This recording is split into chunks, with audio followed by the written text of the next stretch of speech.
first time we got chased by crackheads and shit Fucking crackheads, bro. They're everywhere. at the MGM. We're in like in the back, like in the fucking garages and shit, cause we're just trying to find the monorail, and like it closed. We're like, fuck, dude. But before we're walking and shit, and some crackhead lady was already going up the stairs.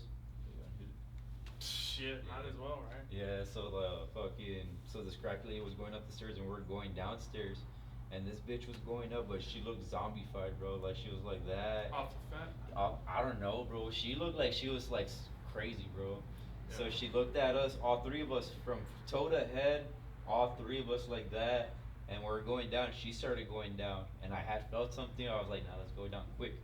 So these guys started going down quicker, and this chick started going down quicker too. So we're like, oh shit! So we started going down fast, bro. We hauled ass, bro. She was probably ready to shank y'all, dude.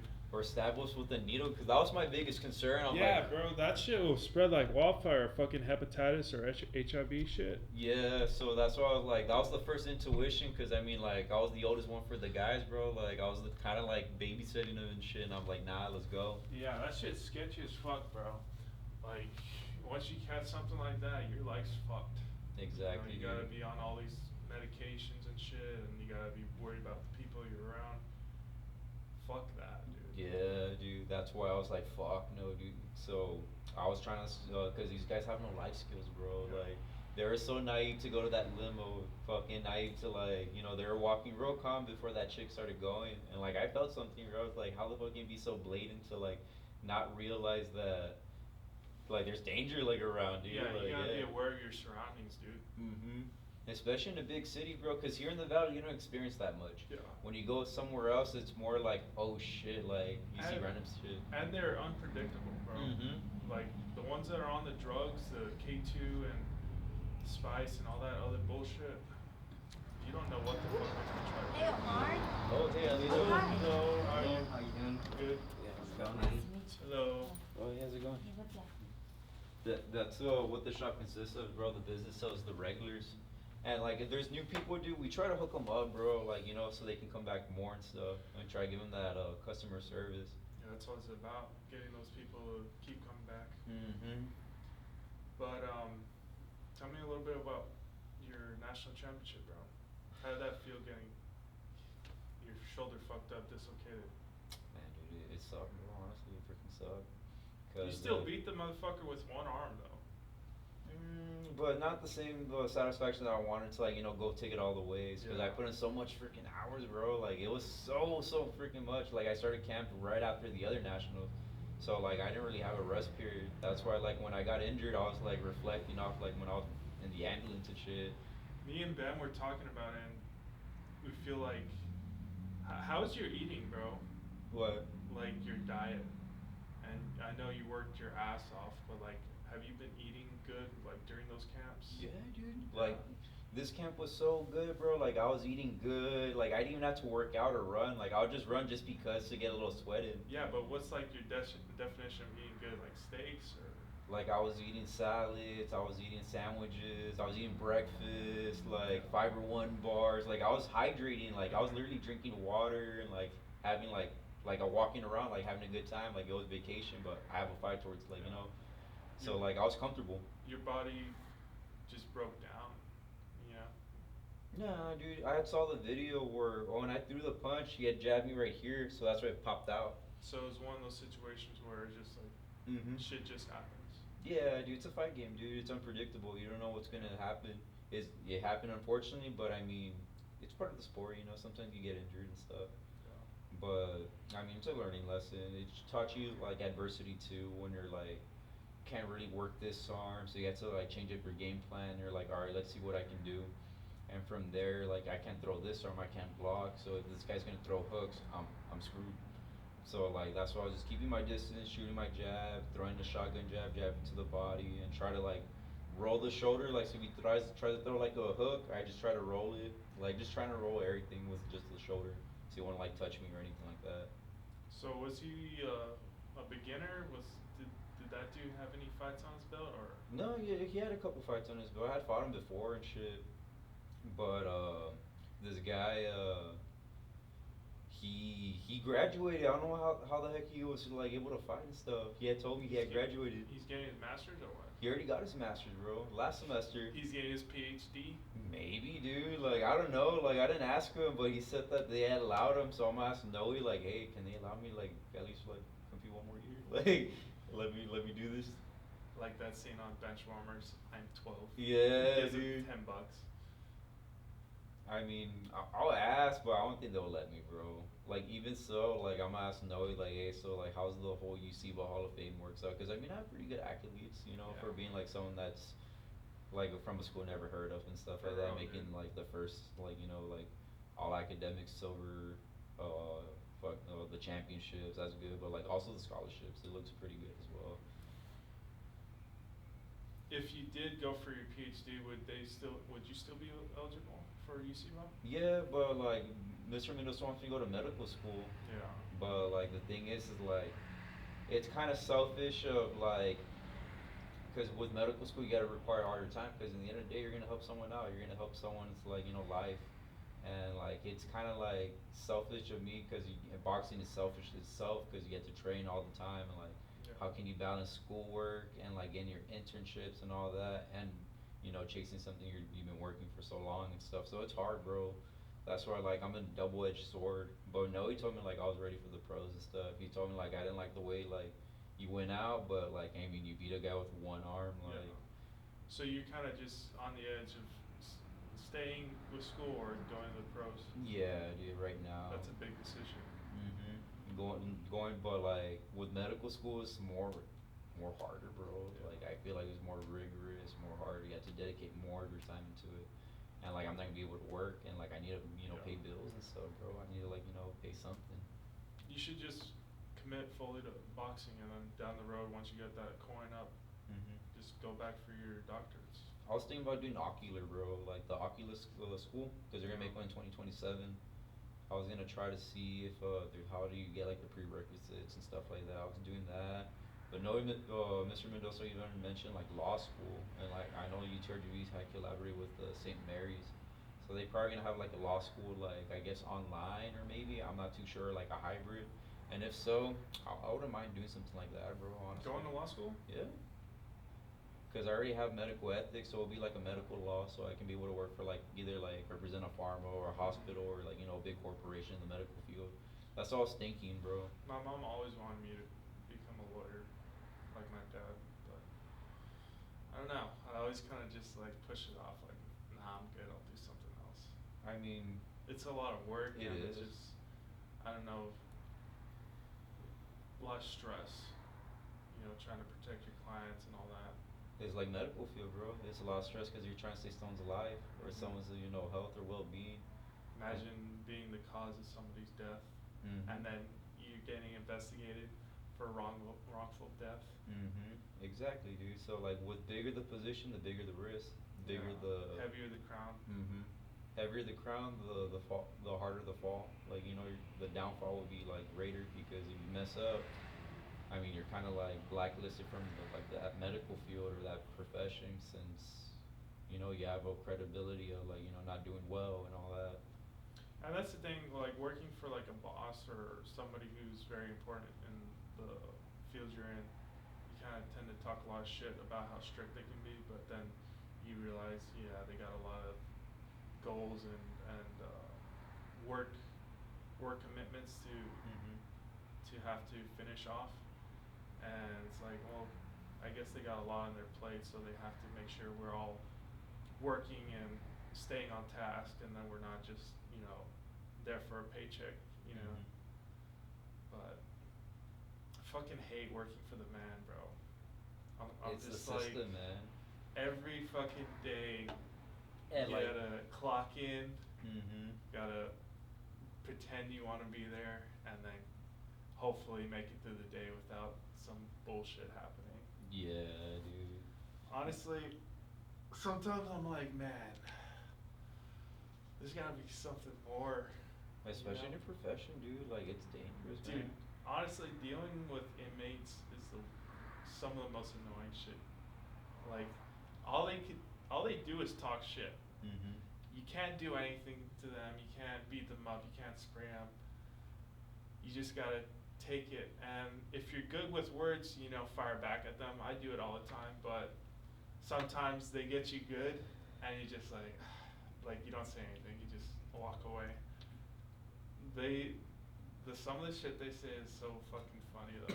Like, so I work in the kitchen now, and I was going to pick up one of the inmates for kitchen duties.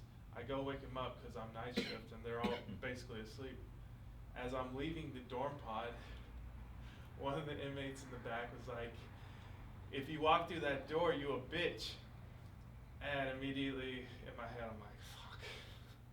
I have to walk out, and if I stay in the dorm, I'm doing what he's basically telling me to do. You should have just ran and be like, I ran. Take me one that was walking. Nah, I walked through the door, I was like, man, I guess I'm a bitch. Yeah, dude. Fucking inmates, bro. It's because they test you, bro. Like, I usually... Dude, that's all they do is test you, bro.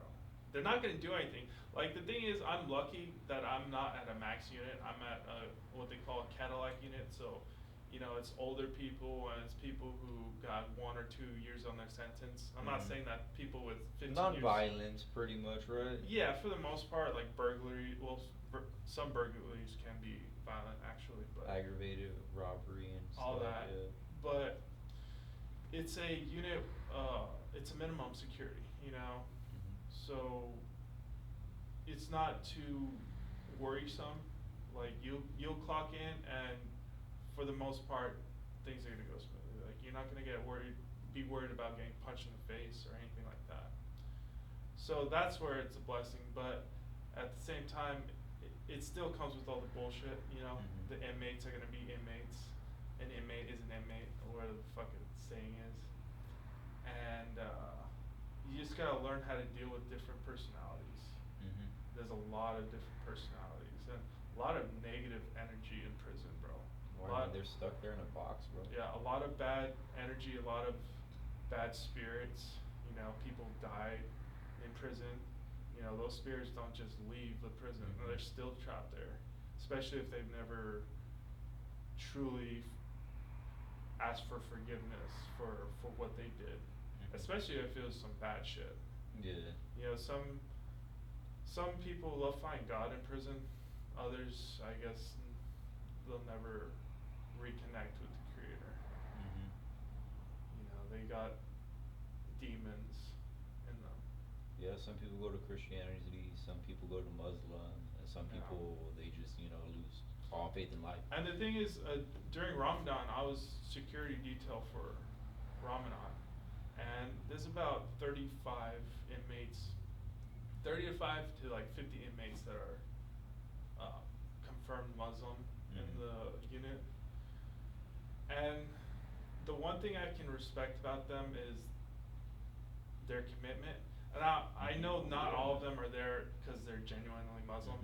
Most of them, I feel like, just join it just to be able to have a reason to get out of their pod, or the little benefits that come with being a part of those communities, like having haram food and stuff yeah, like that. Yeah, Muslim or Christian communities, they have those meals every once in a while, like those get-together meals, where their sponsors come in and they provide food. So it's those little perks as to why they're in the Muslim community. But I was telling one of the true Muslims that I could tell has been practicing for a very long time, I'm like, hey man, I see a lot of these people, how many do you think will actually stay Muslim when they get out? And he's just being straight up. Most of them are going to go back to their old ways. But there are those few where you can, if you watch them for long enough, you see their routine, you see how much attention they pay to the little details. So you can tell, all right, I could see this person actually staying committed, right? They're not just doing it just to do it. Oh, look at me, I'm a believer, So that's the one thing I can respect about Muslims is their commitment. You take them out the pots or pray a lot or what? That was just during Ramadan. They have Juma, which is Fridays, I think. Just like how we Christians or Catholics, we got Sundays that we go to church and all that. Yeah. But is because when we had took a Nas to Georgia, dude, that was my first time like ever seeing like someone praying like multiple times. Like before we took off, he would get down, he would pray like that. He's got his prayer rug. Yeah, well, he didn't get a prayer rug, dude. He would just do it like that. He would do it in a certain clockwork like position, like in the area, and then he was doing it, and he's like, "Do you mind?" We're like, "Nah, do you, bro?" Like, and like, well, like he'll do it even before we took off from the airport, before we took off to the five, when he had woke up. Like, this guy was super dedicated. Like, Yeah. he was so like, he was so kind of weird because this guy would just either fall asleep with me and Joseph were just bonding. Like, he was like our heavyweights and stuff. We're like bonding because like his dad took us and stuff like that. So we're like, you know what? Let me get to know the guy and stuff. So got to know him a little bit. I'm like, oh, okay. I mean, seems like a good kid and stuff. And then Anas, he would just fall asleep. Like, he was asleep majority of the time. Yeah. Until the first time I heard him cuss, he was like, yeah, I'm gonna fuck him up.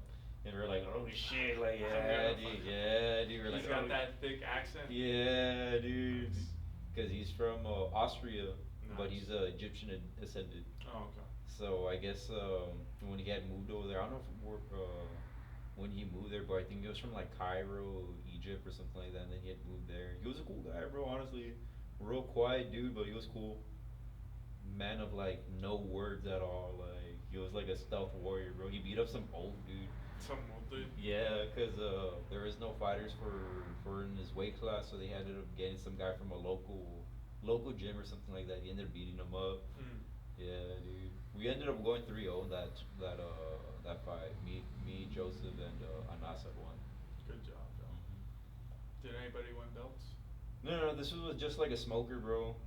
This is like they invited us to a smoker in not Macon, Georgia. It was Buckhead, Georgia.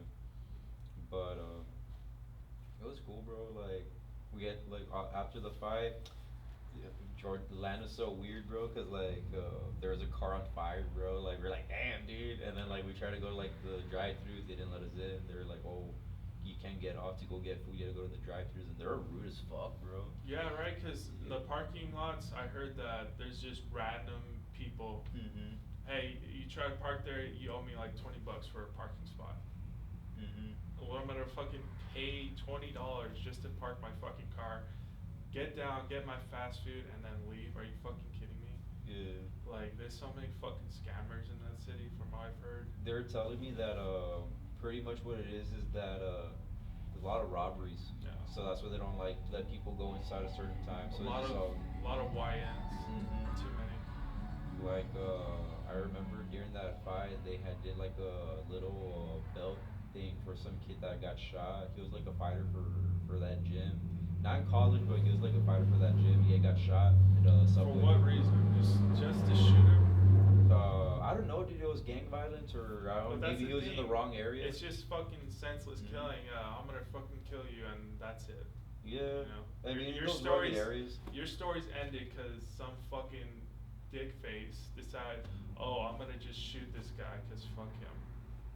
Or maybe got caught in a crossfire. You never know. I don't know the full story, but I mean that's kind of like that's how those inner cities are, bro. It's more like a concrete jungle, cause it's all about like you don't know like one day you might survive, one day you don't. You might not come back home. One day you're here, the next day Mhm. you're gone. One day you're shot up, one day you're robbed, one day you're stabbed, or one day like you go back home. Like going back home's a blessing. Like when you live in those inner cities and shit. Life is short, and suddenly you're not here anymore. Oh yeah, man. Life goes by super quick like that. You turning 29 this year? Nah, I barely turned 28 February, yeah. So Shit, next year. I'll be 28 in August, bro. Oh shit. Damn, bro, life is just keeps going. 20, a dad at 28. Yeah, bro, like, I'm ready for a kid, man. I mean, at least you found a partner, bro. At least. Yeah, I mean, before, I would, like, if it was like a year last year, then I'd be, like, pretty worried. But right now, I'm in a pretty decent spot. Yeah. You know, like, things could always be better, but I'm at this point where it's like, alright, I can provide, I can do what I gotta do to get by. Mhm. And I don't wanna just get by, cause I've been doing that shit all my life. But I feel like I can get by and actually level up. Mhm. and that's what I'm hoping for these next 2 years. You know, right now, mostly all the money I make has just been going to bills just to catch up. So that's good. You know, I'm almost done with some of my bills that have been just sitting on my ass for a while. But once I kind of get that cleared out, I'll have money for personal shit to like reinvest and whatnot. I've been trying to get into eBay reselling. Oh, you are? Yeah. Like thrifting or like? Thrifting, yeah, oh, bro. shit. The thing is, I've seen Goodwills and Salvation Armies down here. Like they got good shit every once in a while if you know what you're looking for. But in Austin, bro, every Goodwill you go to, they got something. Mhm. They got something, and the thing is, it's full of rich people, right? And rich people tend to be like, fuck it, I'll just give it away. But like, if you live more in a poor community, they're more like, oh, let me try to sell it, or they're not just gonna give it away. Yeah. So, like, I'll see whole ass golf sets at Goodwill up in Austin. I'm like, god damn, I need to buy some clubs because I've been getting into golf, and I'm like, bro, I want to hit the range more. So if I have my own golf set, I can go whatever I want. Yeah. And that's the thing, bro. The golf courses in Austin, man, fuck. There's this one by my apartment, dude. Shit. Yeah, I'm trying to get my brothers together for my birthday. You should come out. We're gonna go golfing, bro. Hell yeah, dude. Yeah, August. In August? Yeah, in Hell yeah. August. Cause I'm off those days. I check my calendar. Yo, what's up, What's bro? up, brother? What up? I don't know if you needed 2 or 1. I don't even know. Robert hasn't told me, man. No, it was the girl. Amber? Amber. When I asked you if it was 10 or 5. Shit, I think she's asleep right now, bro. Low key, 'cause she sleeps late, man. But I'll give her a call right now. I brought her 5 yesterday, but she was like, "Oh no, I meant to add 5 more," and I was like, "So your first run was 10, and then you wanted 5." So. Y'all recording? Yeah, no. Oh my bad. No, you're good. Yeah, it's very impromptu. So, well, there's new vapes to the store or what? They're the empty devices. Oh, okay. Hey, Amber. Is it 1 or 2 batteries that Boxes. you want? Boxes.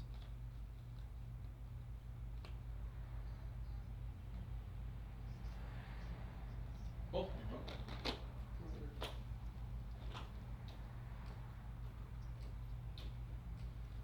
It's like 15 total, correct? Yeah, it'll be 15 total. Yeah. Yes, he said yeah. Yeah, I was just checking it. Are the cost is at 11, right? Those? No, they're like Let me see. real quick. 850 or something like that. Oh, can I have you on speaker? What was the question again? How much is the cost for the looper battery? Those are. I think I put you guys at 850 for those. Oh, okay, cool. Yeah. Okay, yeah, I just wanted to make sure. Yeah. Yeah, the 15 is cool. Okay, sounds good. Okay, alright, thank you. Yeah. And thanks, Omar. Bye, dude. Yeah. Have a good day. Love you guys. Yeah.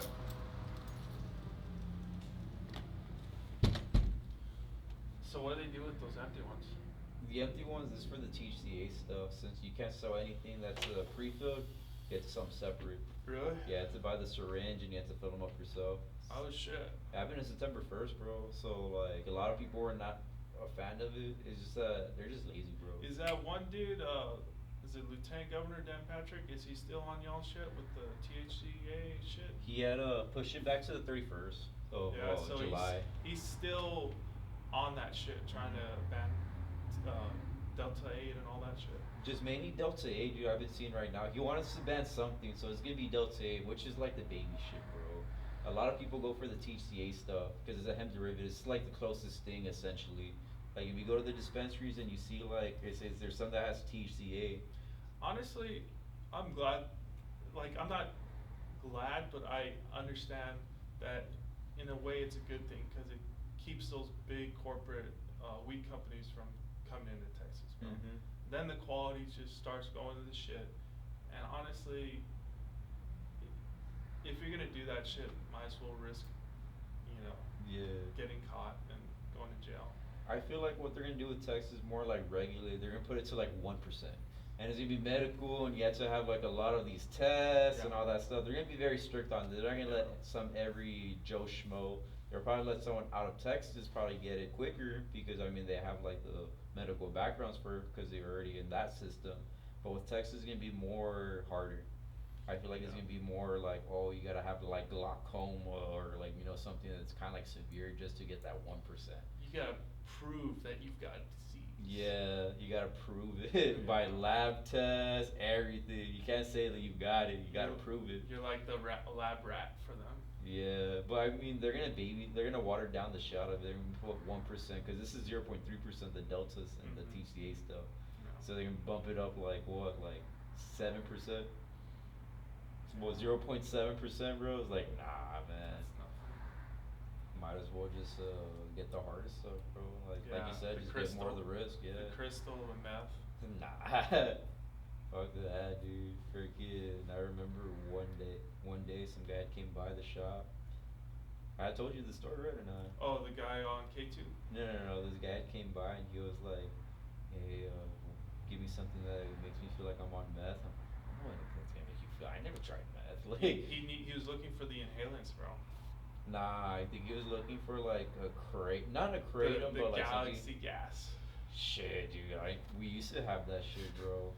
God. There was these two kids that came by. One looked like real dim-witted, and the other one had like face tats. But like he was a white kid with like a Edgar cut. He loses so many brain cells every inhaled Dude, they were dumb, bro. from that shit, bro. That shit will fuck you up. You know what's funny, bro? They're dumb. Like they're super dumb that one of the guys had paid in Cash App before, and I'm like, dude, this guy paid in Cash App. I'll find his information. Yeah. Cause he had ran off on my boss. Cause they had like I forgot what they had, bro. My boss is showing to him, and they grabbed it and they had Randolph. So Robert put the thing on the Facebook group chat, and he was like, who are these guys? Anybody know them? I'm like, yeah, dude, the information's on the Cash App. Like I served this guy before. So we go, we found these guys. They're like, oh shit. I'm like, yeah, dude, like it's easy. Mhm. So we call these guys, and Robert's just harassing them. He was like, hey, give me back my shit, like that. I'm gonna call the cops on you, little fucks. Yeah, just harassing him, dude, just to piss him off. Yeah. And he's like, I know, how'd you get my number? This and that. He's like, dude, you're fucking retarded, dude. Yeah. Too much galaxy gas. Mm-hmm. They don't think, bro. People in the vape shop, like, they're all different types of characters. Like, we have a mail slot right there, bro. Somebody was trying to open the door through the mail slot because they thought that was the way to open the door. It's like, what? How can you open a door if there's like an opening like that? I saw the little note. This is not a door handle. Yeah, dude, look, it's cracked, bro. Like, they cracked the shit out of it. God damn. They must have been on that blue crack. Fuck, it was some, I think it was some ghetto dude or some shit, bro. Some dude that was like a face tat of a diamond or something, and like he was yanking it hard. I'm like, nah, I think it was him, bro, that broke it. The new spot's fucking badass, bro. Yeah, dude, it's coming along, bro. It's coming along. Dude, I still need to make y'all a commercial, man. I still haven't even talked to Robert. This guy's like a figment of my imagination. He's like God in the sky. He's never around, bro. Yeah. Dude's always busy. Like right now, he's cutting grass. That's a good little hobby. He said that he prefers being outside than here because Mhm. one day I went to go cut grass with him and I'm like, fuck, no, dude. It's a lot of work, bro. We did like I think like 9 hours and like I think it was from the morning to like 6 or 7 in the afternoon. Cutting the grass, Yeah, trimming dude. the hedges. Just cutting grass on big properties where there's like real long grass and like I wasn't really suitable like wearing suitable stuff, dude. Like to 'cause, No like, long sleeve, no pants. no long sleeve pants. I had pants, but like they were like the gym pants, so like they'll go through. So I was getting like spinas everywhere and all that stuff. Don't tell me you were wearing Jordans. Nah, dude, I was wearing like some beat up shoes and stuff. Yeah, I was wearing some beaters, but man, dude, that shit sucked, bro. Like, I like yard work. I think it's fun. you think so? Yeah, I mean, you get to be outdoors, especially like on a nice day, and you got some cold water or some lemonade. Like, It was hot, bro. It was during like the summer. yeah, but you didn't have like any Gatorade or anything. Well, like one when we went to go You were get like sharing one together. Hey, let me take a sip. Nah, Can you like take a sip? we only got one. We had stopped at one gas station, bro, and like it was for breakfast, lunch, I guess, and we're like eat it on the way so we can go cut the grass. So we just ate a taco and like we had like a Gatorade and we're just fucking eating on the way and then we went to the next spot. We were cutting grass, dude. It was like a constant, just like flow, just 30 minutes or less. You got to do 30 minutes or less next house because there's an app where it tells you like, oh, this person needs grass cut, and you accept it and you just go to them. Scheduling. Yeah, like scheduling stuff. That's badass, bro. Yeah, but never again, dude. Because I think I had made like I was getting paid $12 an hour, and I'm like 9 hours for $12 an hour. Not worth it, bro. Cool. I only made like I think like 100 and some bucks, 110 bucks. 120 And bucks. yeah. Yeah, it's just my job pays decent, but still, like I need more. I need more for my life. I mean, that's the aspiration of like wanting more. But when does the grind stop? Does it ever stop? It never stops, dude. I keep telling my friends and family, I was just like, I'll never retire. You know? In this economy, no. Yeah. I mean, we're basically getting fucked, no lube, every day Mm-hmm. with these gas prices and these grocery bills and electric bill and And the water whole- bill and rent and A 50-year insurance, mortgage. 50-year mortgage. That's the new thing. They're trying to. Did they already do that? The 50-year mortgage bullshit. Yeah, forget heard about that shit. I don't know if that's. It's true. Because we have real estate buddies. They already have that as a thing now. I think so, yeah. Oh my god, bro. Man, imagine signing a 50-year contract. You're fucking dead before it even gets paid off. Oh well, the owner's deceased, so we're just gonna put this house up for auction. Mm-hmm. Fuck all that money that they put into it. This is our money now. Yeah, dude. Fucked up, right? Bro, us Americans, we get fucked over so much. Yeah.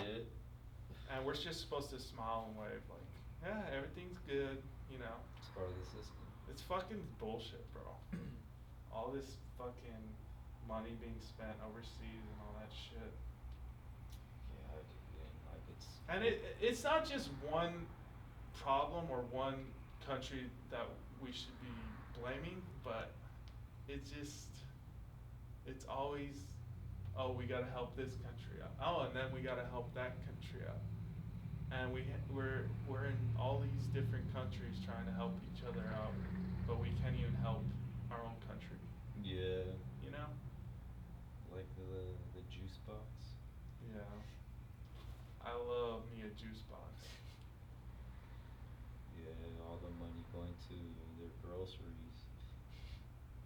But I guess the only thing we can do is just focus on ourselves. Well, I mean, we're in a cuck situation. We're in a thing where we can't do anything about it. We just gotta let it be. We gotta let the world get fucked, and we're just watching the sidelines. And that's how it You is. just gotta take care of yourself, your Mhm. family. Everything else is just outside noise. Yeah. You know, I still watch the news sometimes. Like when I get out of work, the 2-hour respite period, I'll put on the news in the background while I'm like cooking breakfast before I'm ready to go to sleep. And I get a little dose of it and it's like, do I really need to keep watching this shit? Just Yeah. all it is fucking negative bullshit. And I'm not saying it doesn't, I should ignore reality or whatever the fuck, but what's the point? It's not like I'm gonna be able to change Yeah. that whole situation happening halfway across the world. I'm here Mhm. right now. Why am I gonna inundate myself with a bunch of outside bullshit, you know? Yeah, worrying about something that's out of your control. Yeah, exactly. And that's always gonna like when you start stressing about, it's like, well, what can you do? You can't do anything about it. And it's like, well, fuck. It's just mindless stress. Mm-hmm. It's just an added stress to something you can't control or like can't fix at all, bro. And that's like fuck, dude. Like that's why like avoiding the news sometimes like it's good, like in a way, like. But you don't wanna be caught under a rock though. Oh yeah, dude. You want to be informed as well. Somewhat informed, Mhm. but who can you trust as a news organization or as a news analyst? Like, who is actually a true sayer, or who is actually somebody who's actually just trying to hook, line, and sinker you into their bullshit narrative? You know, And there's some people that I want to trust, and I look at them, I'm like, you know, he actually might be a stand-up guy or a girl, but then at the same time, are they trying to serve their own agenda, or what hidden narrative is there that I don't know about this person, right? Like, one example, Charlie Kirk, bro. That dude was special, man. And he was starting to realize certain things about how we operate as a country, and I feel like he was at the precipice of, you know, really starting to become a truthsayer. And I feel like the narrative he had before, they wanted him to end that way, so they didn't want him to change. So I feel like they took him out before he could start questioning the narrative. I feel like they were seeing his change of thought and the things he was saying towards the end of his life, and they're probably like, you know what, he needs to go because he's starting to change on us, you know. And that was unfortunate, man. You know, Charlie Kirk was a good guy. They really did us dirty with that one. I mean, when someone's trying to be a revolutionist, there's always gonna be someone that's gonna be the antagonist and try to like Yeah. stop it. Like look at Martin Luther King when he was trying to do his stuff. Look at JFK, Abraham And- Lincoln. So like once you're doing good, there's always gonna be a bad retaliation. It could be Yeah. either try to downfall the name of it, like, or even death. You know, some people just get shot. Shit, they even tried to kill Theodore Roosevelt, bro. Luckily, that dude was a fucking beast, so. So I mean, it happens in history, man. History always repeats itself. But it's always the good people that are just extremely targeted. And it's real obvious. I mean, Yeah. like when something. It's in your face, like. And they try to make an illusion like, oh, it was somebody or this and Mhm. that, like, but it's just smoke and mirrors, bro. Like they know what they're doing, and somehow they'll just blame someone because it's mental illness or it's something that they're. That's the thing. America's always been looking for a boogeyman. You know, always someone to blame. Like,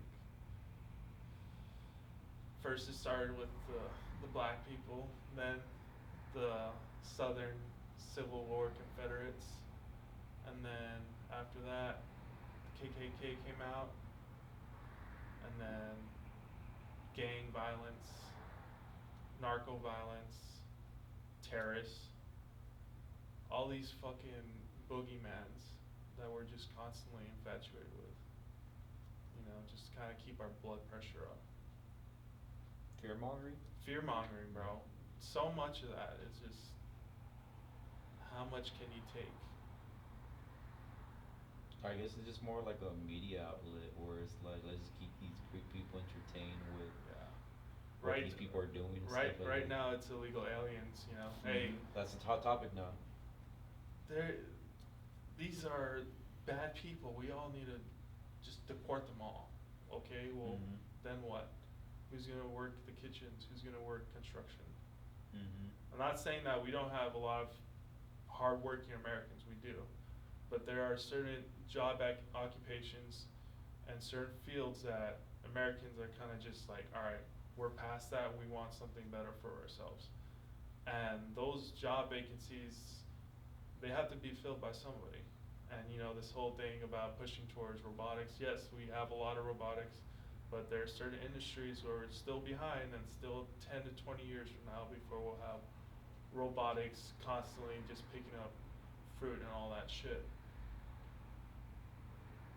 And like I was looking, there's some videos of where that's already happening, but those are the mega corporations that got all those tools. What about the small farmers who barely make it by because they're being taxed up the ass for some tariff or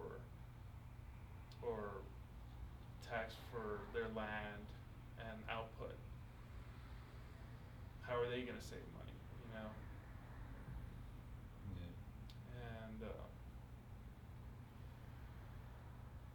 And how do you even make money in America these days, bro? When you're getting constantly taxed up the ass for everything. Either tax evasion. Tax evasion. That or hiring people at a lower rate.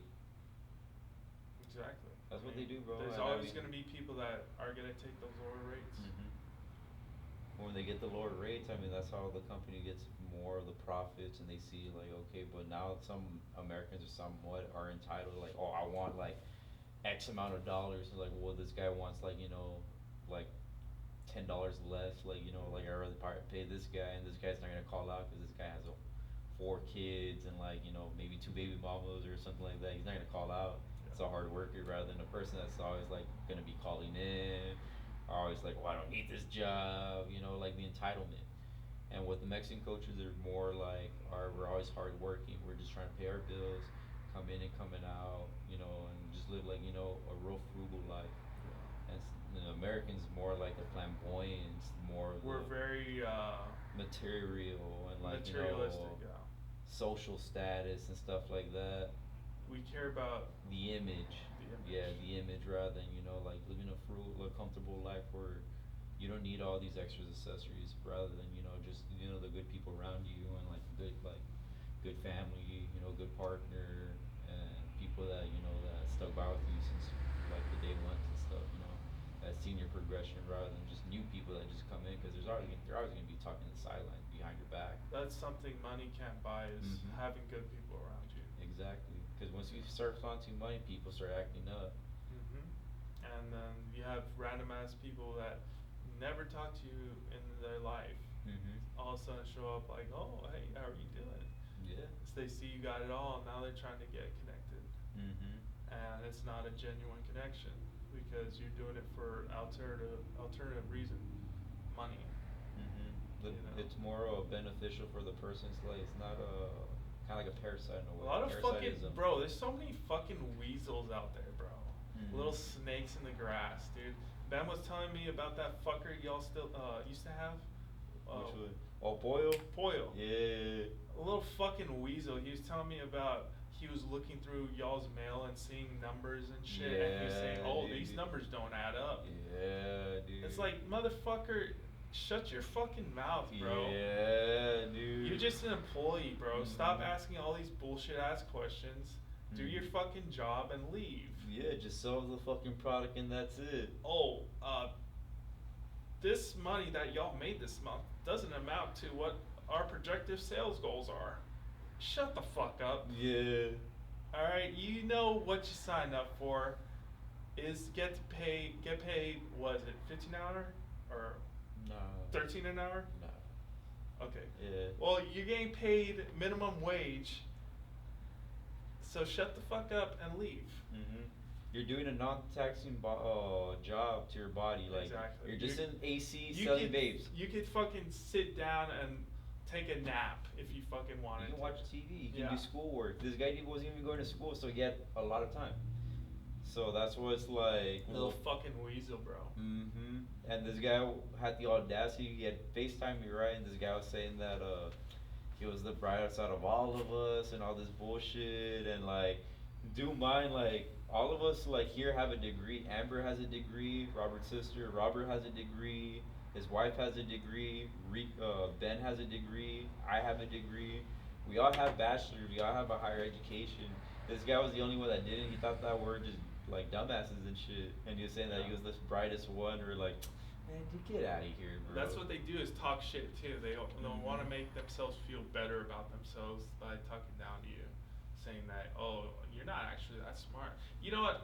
Granted, I feel kind of retarded sometimes, but it's okay because I can figure out a situation if the moment arises. Like I can talk to people and find out their personalities pretty quick and just kind of match that energy. Mhm.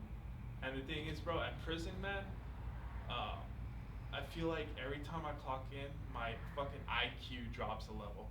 Like, the amount of fucking idiots that I have to deal with is just like, oh my god, like, I feel like pulling my fucking brain out and just squishing it, I dude. feel like that here too, bro. Some guy couldn't even read camel milk. Well, right? I feel like it's just the sheer volume. And Mhm. luckily, I work in the kitchen now, so honestly, I deal with inmates, but very sparsely. Like, I'll go to the buildings and pick up my kitchen workers. Mhm.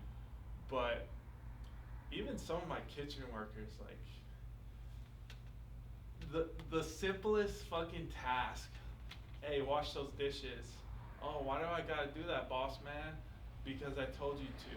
But dude, there's no dishes and there's like a whole fucking stack of them. I'm like, bro, are you fucking blind? Yeah. And like they'll just like they'll fucking sigh out loud and just yeah, bro. It's just like oh, and I get it. You know, They don't want to do it, bro. That's all it is. Yeah. I get it, cause like I would be pretty like fuck, man. Like I'm not getting paid anything, and I still gotta show up for work to not get a write up or whatever the fuck. Yeah. So I get it, but some inmates, like I would be one of those if I was an inmate. It's like I need to occupy my time, bro. I cannot just be stuck in the pod all day, bro. Around 50 other motherfuckers I don't want to be around. Fuck that. I'll go to the kitchen, bust a sweat, and go home and go to sleep. Yeah. Cause being in a fucking pod all day, bro, those hours probably fucking take so long, bro. I honestly, I couldn't do prison, bro. Like, no matter how much money I would get offered if this were to happen, if like an inmate was like, hey, bring in some dope for us. No amount of money would make me do that, cause the risk to reward is just my freedom is just too much. For like, some guy that you don't even know. Like yeah, maybe the pay would be like 10,000.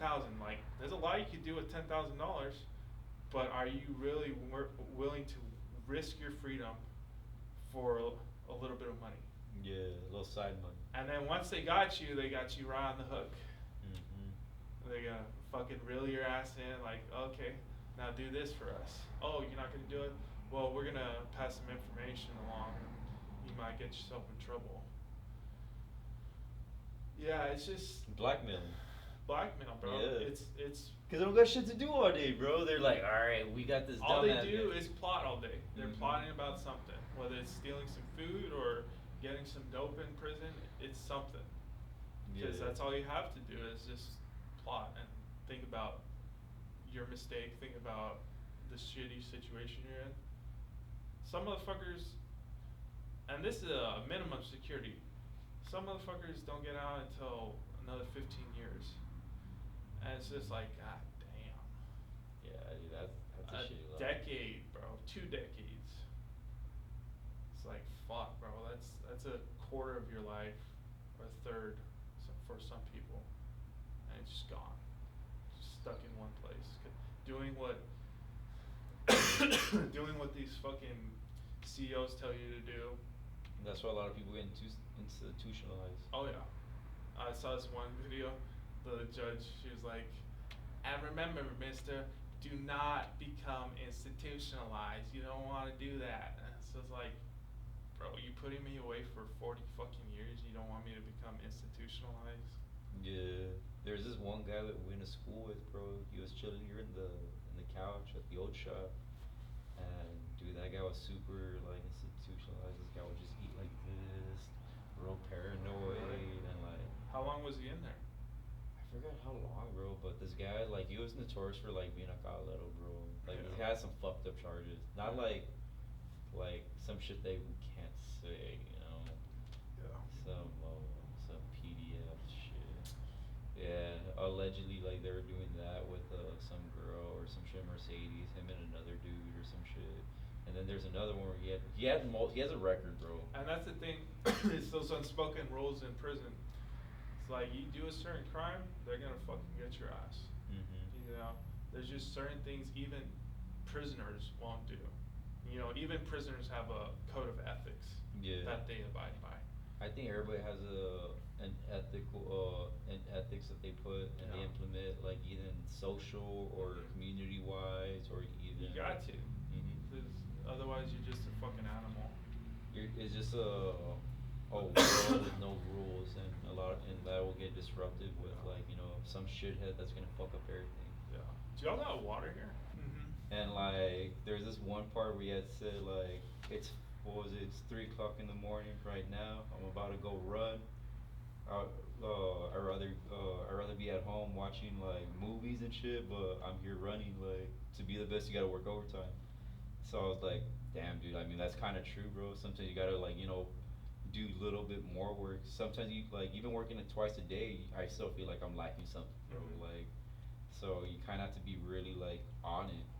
And I don't think this guy's on it, bro. I think this guy's like balances like social life and all this other shit. Like sometimes I feel like I don't have a social life, bro. He's a clout sniper. Mhm. He wants all the clout and all the attention. Mhm. But anyways, I was talking to Ben about these pigeons at my prison, and there's like this pavilion where they sleep at. You know, that's their house. And one day I was looking at one of the pigeons eating the food because we leave a lot of scraps on the floor and all that shit. And I was telling Ben, man, I can't be a fucking pigeon. I can't be content with just the paycheck I get every month, having a roof over my head and just being okay with all the bare minimum shit. You know, I could fly away at any moment and yet I'm stuck there like a pigeon. I'm trying to be an eagle, bro. But Yeah. you gotta do what you gotta do. It's like you gotta get away from the village. Get away from the village, yeah. Yeah, you gotta because you're not gonna grow if you're just staying there at the same community where there's Yeah. no growth. Don't be a pigeon. That's what I realized being in a prison. Don't become a pigeon, bro. Yeah. Don't be content with your situation. Sometimes in life, even people get lost with just contentment, man. Like sometimes when people they get either like a good job or like they're not struggling or they're not hungry like for that drive because they're complacent Yeah. and like it kills that motivation. That So they're like, oh drive. yeah, like and Like it's nice. Mhm. I'm not saying my situation isn't yeah. bad. Like I actually have a nice apartment. Yeah, it's a little expensive, but what isn't expensive for fucking rent these days? Mhm. So it is nice, but I don't know. I just always want more. In life, we always try to strive for more. Like Yeah. it's like we already tasted It's the never sandwich. I enough. wanted the steak, and then from the steak you want the caviar. Like It's never enough. yeah, the gluttony. Gluttonous. Yeah. I've been gluttonous a few times this past year. Like, there'll be slumps where I don't hit the gym and I'm just eating like a fucking fat pig. And I feel that shit. And, my gut's all bloated and I'm like, man, what the fuck is wrong with me? And then I start hitting the gym and I start feeling better about myself. Mhm. And That dopamine. yeah, but sometimes when I come out of work, bro, I'm fucking so tired. Like I don't want to do shit. I just want to shower, eat a little bit of something, and knock out for 6 hours. I mean, Because like I need to get in the habit of at least hitting the gym for 45 minutes to an hour because it is right down the road. So honestly, I don't have an excuse.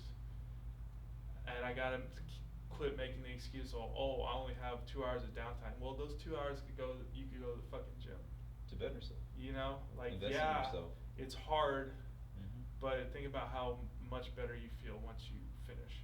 You can also even do it early in the morning, bro. That's what I do. That's why, like, as soon as I get out of work, I have from about 7 o'clock to 9 o'clock, where 2 hours I can do what I need to do for myself, and then I gotta be asleep, because 6 hours of sleep, I need at least 6. Like, I wake up at 3, and I feel like if you get less than 6 hours, you're kind of just fucking yourself over in the long term. Yeah. Sleep is very important. As long as you get the bare minimum, which I think the bare minimum 6.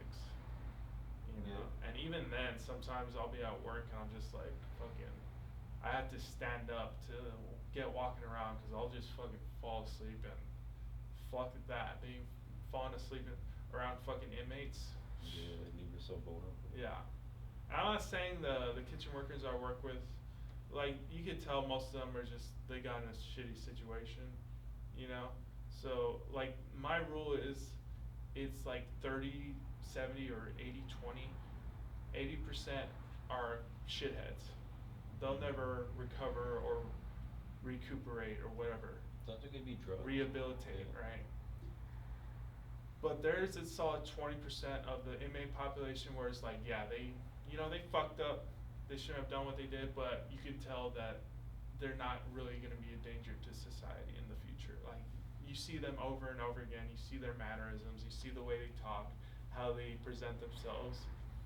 Yeah, they fucked up and they're in here for whatever reason, but they are more likely to rehabilitate, you know, and those are the ones you can actually work with and have a decent conversation and not have all the back talk and all the, oh, why should we do this if they're not doing that type shit.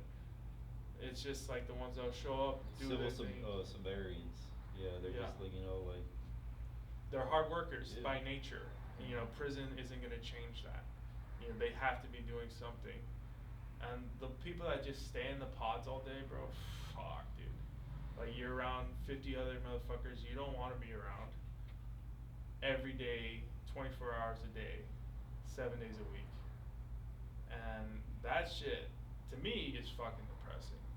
It is, dude, because you're just in a rat hole. Yeah, I'm just a rat in a cage full of other rats. Mm-hmm. You know, and there are some weasels in prison as well, bro. But just like there's this one kitchen worker. It was a Saturday that this happened. So during the weekend, it's a little bit more relaxed.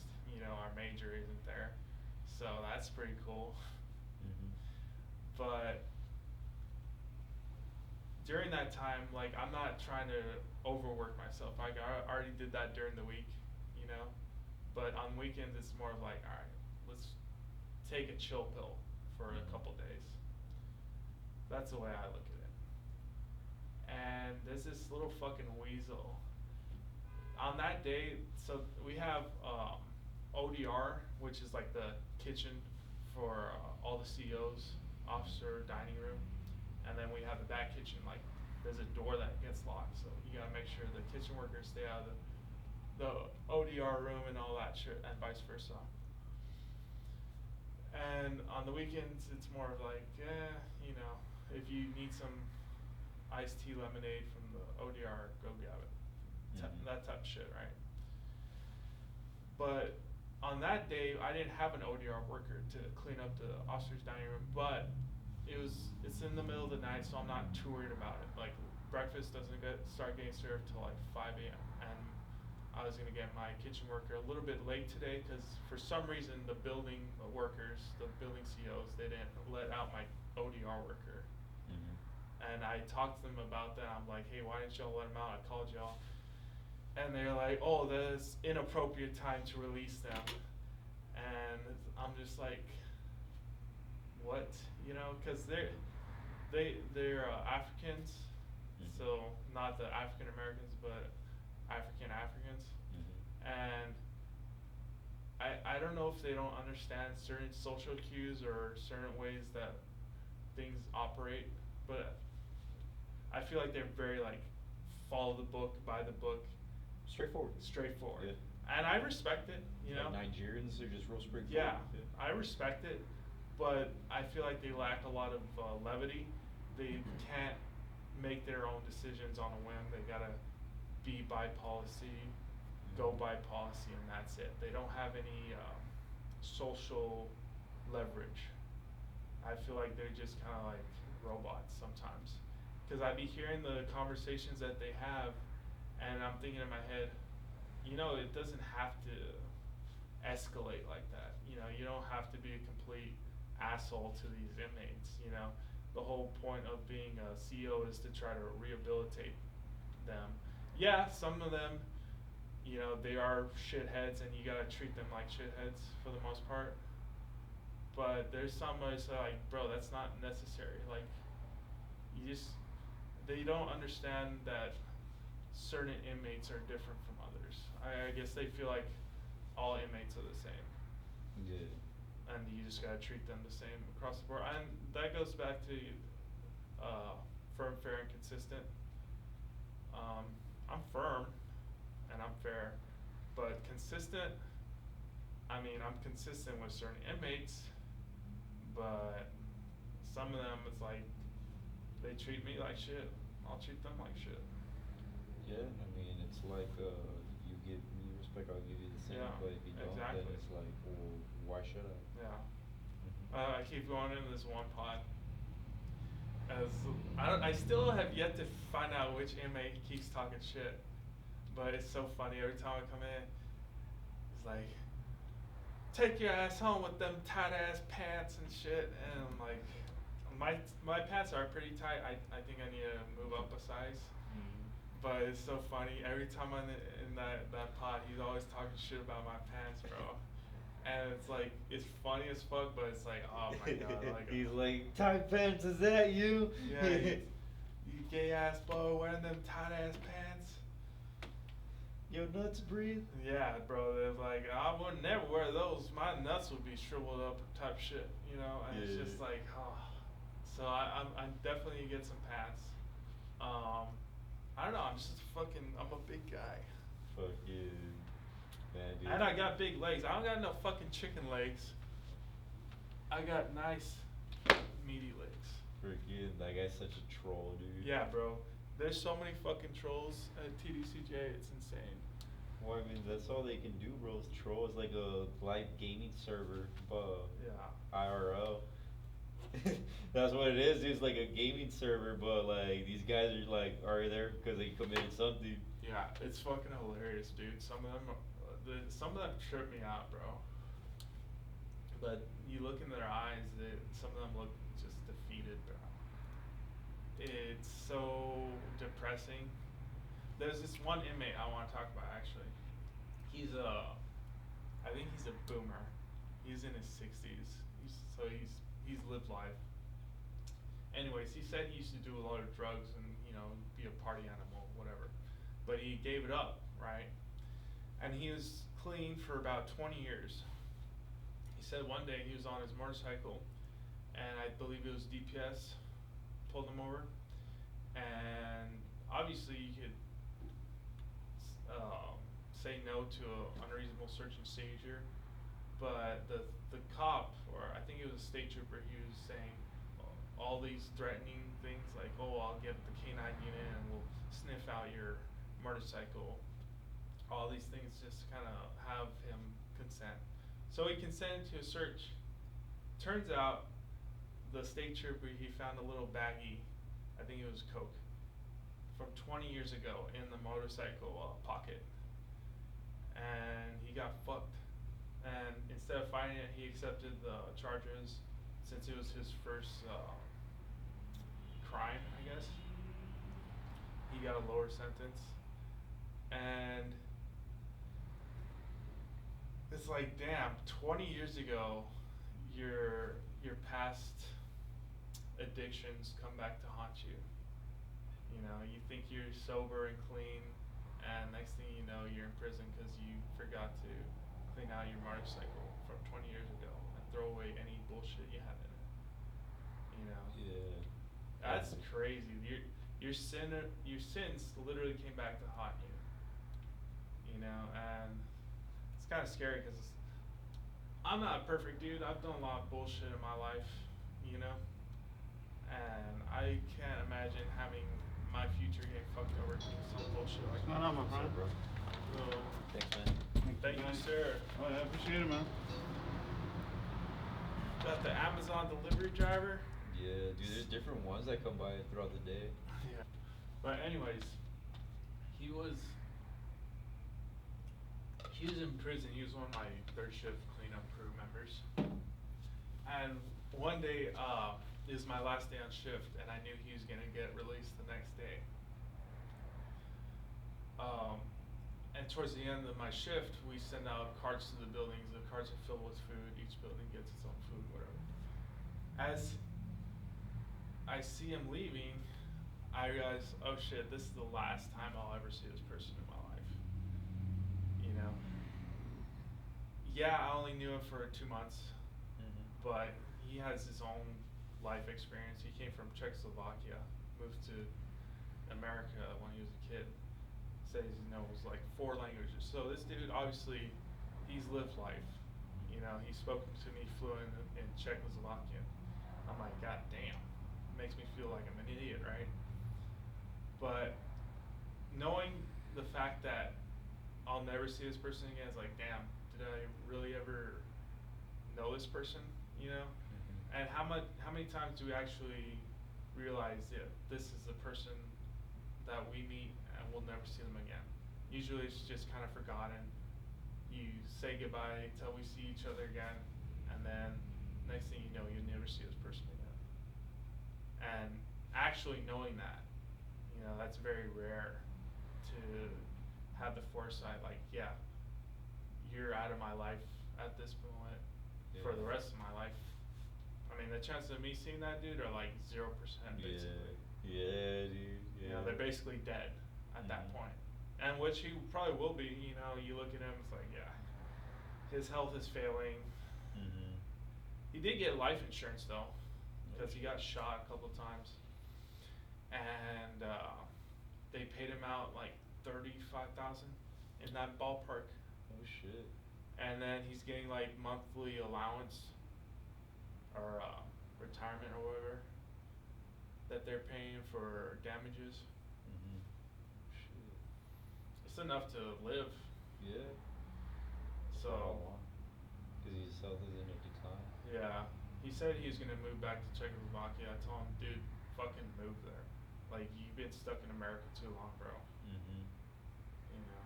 Look what America got you.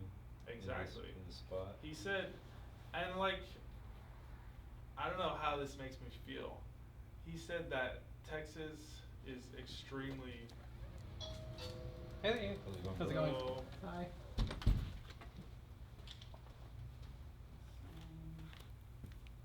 Oh, you got the Looper batteries. Yeah. Oh, yeah. Fucking flaky. Yeah, dude. Fucking jaded. We're like, cause we're gonna try to talk to like, hey, tell the girls to like, you know, like come with us and shit like that, the Michigan girls. So me and the little homie could mac, but I know the little homie could mac, cause he's 19, bro. They're gonna see him as a little kid. Bro, where's Ben at? That dude needs to get here. He's got 50 minutes on my battery, bro. Fucking, I'd message him right now. He said that he just got a haircut. He should be in a bit. Alright. Like, yeah, he's like, he just got a haircut. Be by soon. It was like the first day was crazy, dude. And then the second day, this other guy that we had took, Pedro, he was a good guy, bro. That guy went to the finals, but he got robbed towards the end. I personally thought he got robbed. For real? Yes, because this guy, they had brought a guy, and like the guy that Pedro had fought, he fought a guy from Georgia, and like somehow like when they were announcing the fight, they bring, and like obviously like the officials were all black, the fighter was black from Georgia, and they somehow brought a UFC fighter that was black.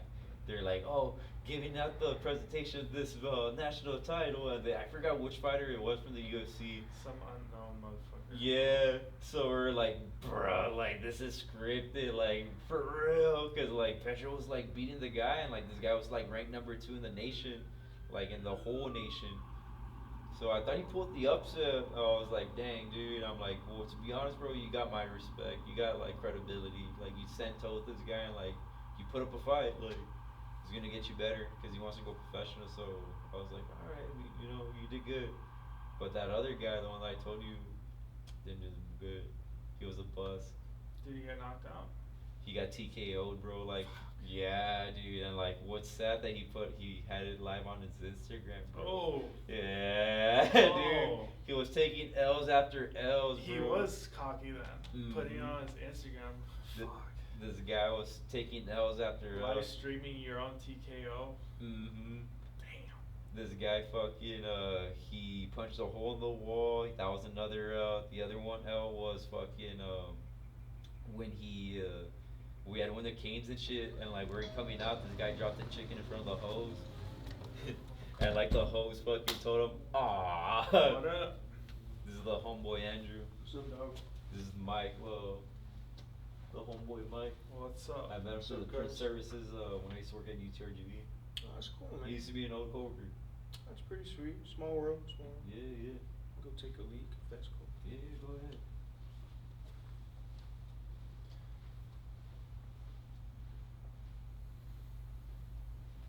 But yeah, dude, that guy, he took an L, bro. And then after that, dude, fucking, he was telling me that, about his situation about home, where his dad's like an asshole, this and that, this and that. I'm like, but he doesn't have to work. He's well off. This kid's well off. Like, this guy literally quit his job so he can train for this fight, bro. So is he a spoiled brat or what? Yeah, dude, he's a spoiled brat.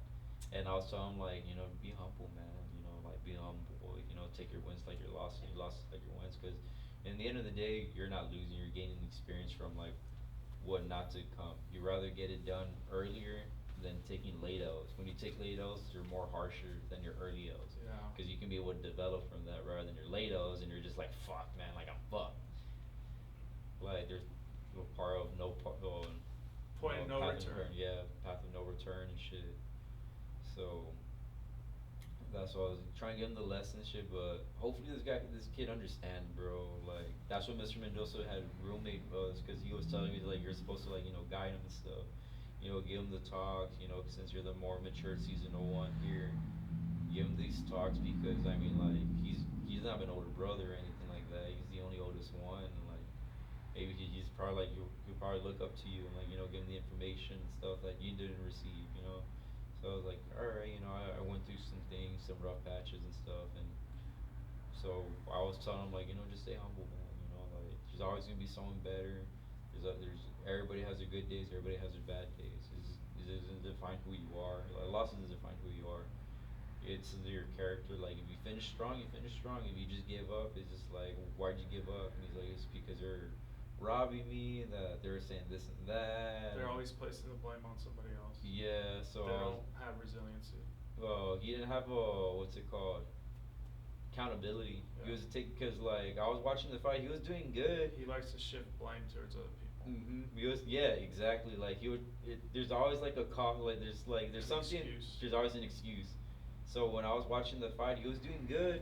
It's just that his style, the gym that he fights at in Edinburgh, it's more of a come forward. We're gonna try to, like, you know, throw a lot of punches and knock you out. But I was telling him here, like, dude, you're 19. These guys are grown men. They have strength. Dude, But I still remember that one dude from Vanderbilt. Vanderbilt. Oh shit, that was insane, bro. From Redemption Boxing, that black dude. Remember? Scotty? Yeah, bro. Remember he fucked me up. Fucking Scotty, dude. I see him at the something when I used to go drinking a lot. I'll see him a lot there at Uptown. That dude fucked me up so bad. I think he just does it just for the love of the game, bro. Because I never seen him fight or like never, like, you know, you never had an amateur debut or He anything. doesn't do professional boxing? No. For real? No. I thought he was in the professionals. No. He's just a casual, I think. Damn. Because I never seen this guy fight, bro. Man, I still remember him taking a picture against the mirror. He got a white shirt on with all my blood on it. And I know he was flaming my ass in the comment section, bro. They were flaming you? Probably. What were they saying or what? Well, like, I know he posted that shit. Like, oh, who'd you fuck up, Scotty? Ah, Yeah. fucking Scotty, dude. But that guy was fucking, it was some black dude with dreads and redemption. Yeah. But like, He's got fucking those iron knuckles, bro. You Well, got big hands, bro. yeah. Yeah. it was a skinny black dude, bro. That was the thing. Like, he probably had high. Them bone iron density. tendons, Yeah, yeah. dude. He had a Just lot of the- power, bro. Straight southpaw right to my face, bro. Fucking bone density, bro. This guy probably just has real strong bone density. Cause he's skinny, Yeah, bro. man, that's yeah. that's usually how it is, though, right? Like Mhm. just genetically. Skinny, fast, quick. And then hard bones, dude. I mean, like, if you hit something hard and your bones are hard, bro, it's like, I mean, it's gonna hurt, bro. That's what they said. Like, the punches hurt more from a skinny dude than a muscular guy. Because when you get hit by a muscular guy, they're forcing a skinny guy, they're whipping it, and like that shit hurts. That's pretty cool. Because they're whipping that shit, bro. Like, you're boom. Like, it's more of a snap to it rather than It all like hurts forcing to me. it. When you're forcing a hard, hey, have you ever like tried to throw a hard shot, like when you're forcing it rather than when you're trying to like, you know, like flick it? Like inspiring. Like when you're flicking, you have more of a sweet spot than when you're trying to like sit down your shots and trying to like force that knockout. Yeah, when I get my hips kind of in rhythm. I see what you're saying. No, I brought mine. I Oh, brought mine. yeah. Yeah, I'm tooted and fruited and zooted. for the morning and afternoon right now. Uh, I'm fucking beat, man. Has it been slow lately at this place? Here? Yeah. Yeah, sometimes. Later at night, it's gonna get busy. Bunch of the niggas are gonna be like, hey, I want a $5 pre-roll. I only got this much. Like that guy that I Trying to told you about. negotiate. Yeah, dude. It's like, damn, dude. Like, you want to support, but you want to give us bottom dollars. Like, I love it. Honestly, this is a big improvement from the old shop, though. Yeah. I think it just looks nicer and more clean.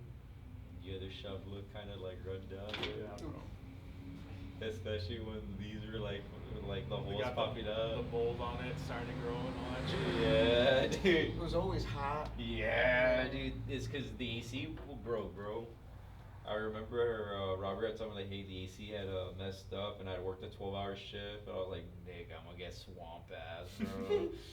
I'm gonna get straight up swamp ass. Yeah. Standing swamp ass sucks too, cause when that shit itches, what are you gonna do, man?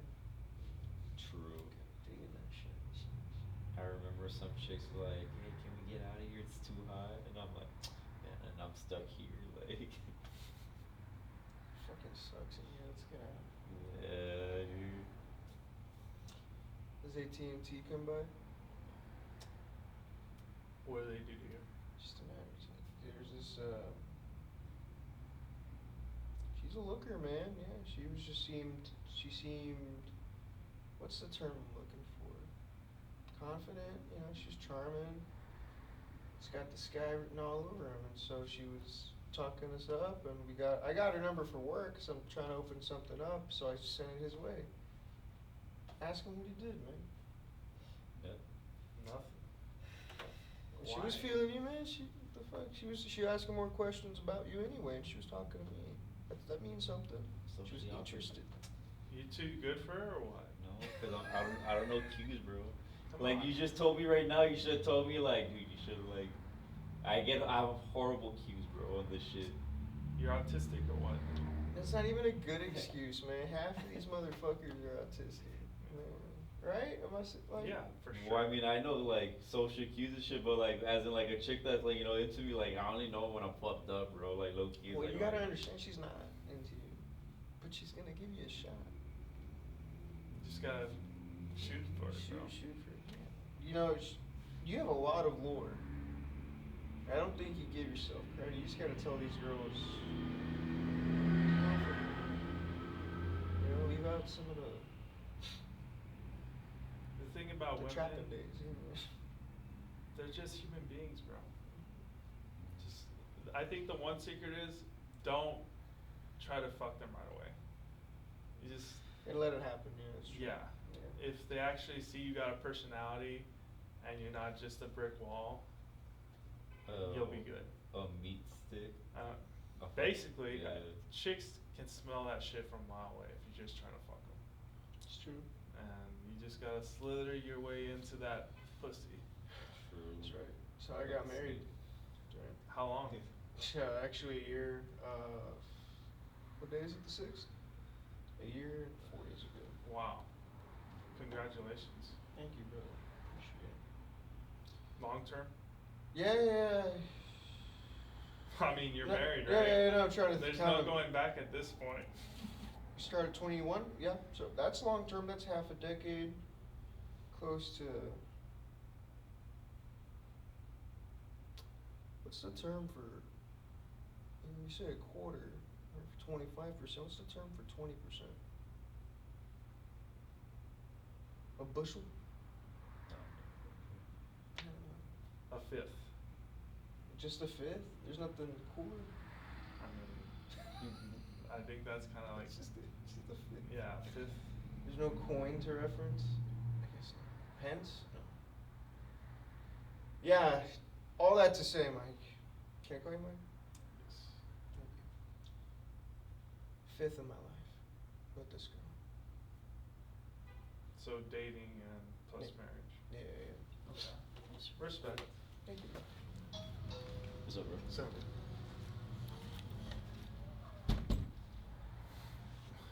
What can I call you again? Drew, Andrew, whatever you Drew. want me. Were you recording them earlier? Yeah, no, we're just talking. You know, we always come by every once in a while. I was like, you know what, let me just record this conversation. Oh, cool. How's it going though, Drew? Pretty chill day, man. Yeah. I How old are you? 20. I think about 27. 27? Yeah. Oh, we're the same age, Yeah, 98? Yeah, we're all 98 babies. Yeah. I don't know that guy. He's 97, I think. Right? Or 98? Stuff you home? He sure is. Yeah, man, I just drive all day. I just travel too much. Yeah. So I'm very eager to park it and just kind of digest.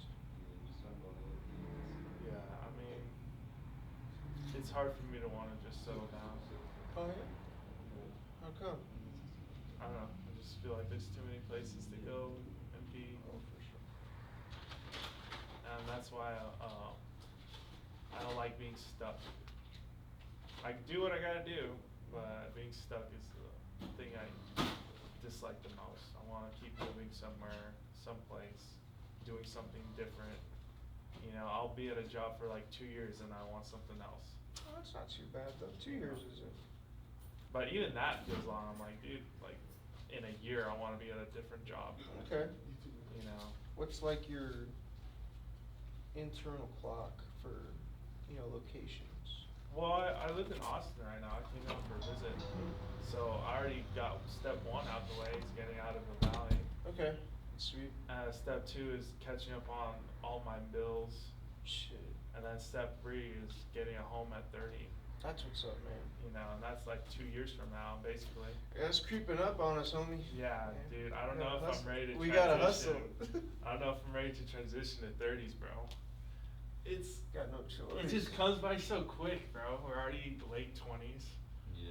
We're in that awkward stage where it's like we don't want to let go of our youth, but at the same time it's like, all right, let's go, bro. Yeah, bro. In a way, it's like we never had the grip. You know what I'm saying? It just keeps slipping out. We're adult babies. Yeah, I've been chopped for years, unfortunately. I've come to realize.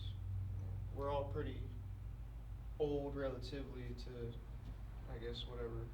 The new generation. Mm-hmm. You got family, Michael?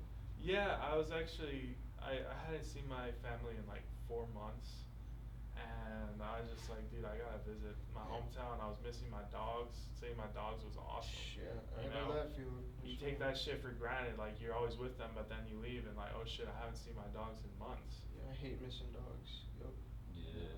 To them, it probably feels like decades. Eternity, yeah. Where the fuck is he? Yeah. He just shows up this random day. Mm-hmm. You have But- no way of knowing, yeah. Yeah. They're like, oh shit, this guy's here, like that.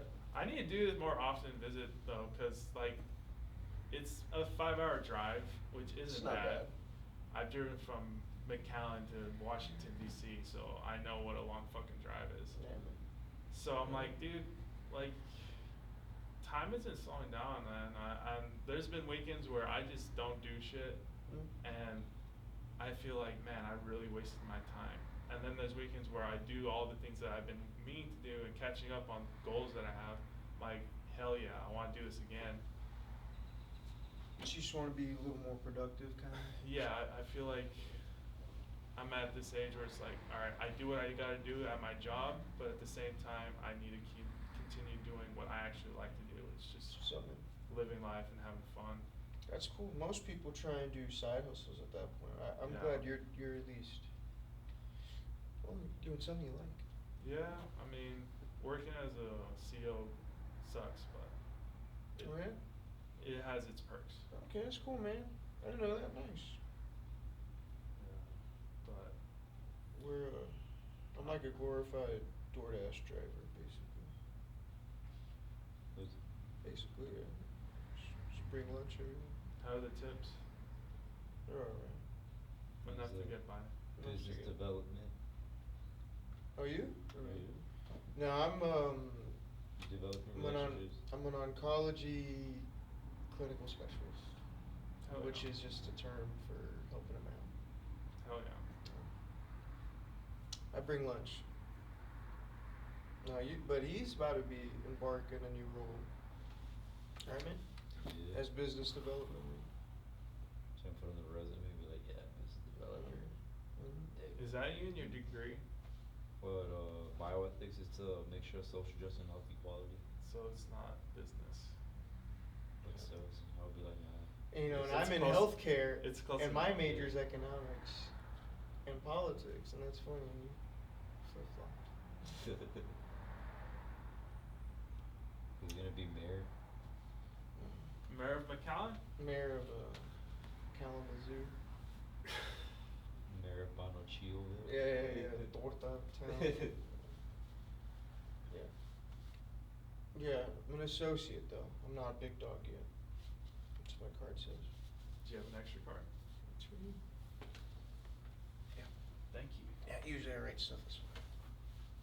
I mean, if you have any questions on you, family members, or people you care about regarding tumors, shit coming back, hereditary bullshit, shoot me a text, homie. I can actually help when I'm not puffing the pen, obviously, but I got Speaking you. of tumors, one of my coworkers, this older guy, he has a brain tumor. Hmm? And I'm like, man, imagine living your whole life, you know, working towards retirement, and then boom, at the end of it, you're ready to get retired, and you got a fucking brain tumor. And he's going through chemo right now, and That's good. he's still coming to work, so he's still kicking. He's powering through. He's trying his best to power through, but He's doing any he's doing any drugs like Keytruda? he got off smoking cigarettes. Okay. He told me don't smoke cigarettes. And mind you, I smoke cigarettes every once in a while. I'm not a habitual smoker, Mhm. but cigarettes every once in a while. If I'm stressed out at work, fuck it, I gotta smoke a cigarette. But he smoked consistently since he was 14, I think. He was cool as fuck. Yeah. Just rad. He's cool as fuck. Yeah. Your sins come back to haunt you, basically. Hey man, no doubt, no doubt. I think a lot of people don't really realize just how much their day to day is really those sporadic mutations that happen to us. I mean, fucking, you eat too many hot dogs in your fucking year to year, man. You got a much higher chance of getting ass cancer. It just Too much chemical buildup. yeah, a lot of processed foods.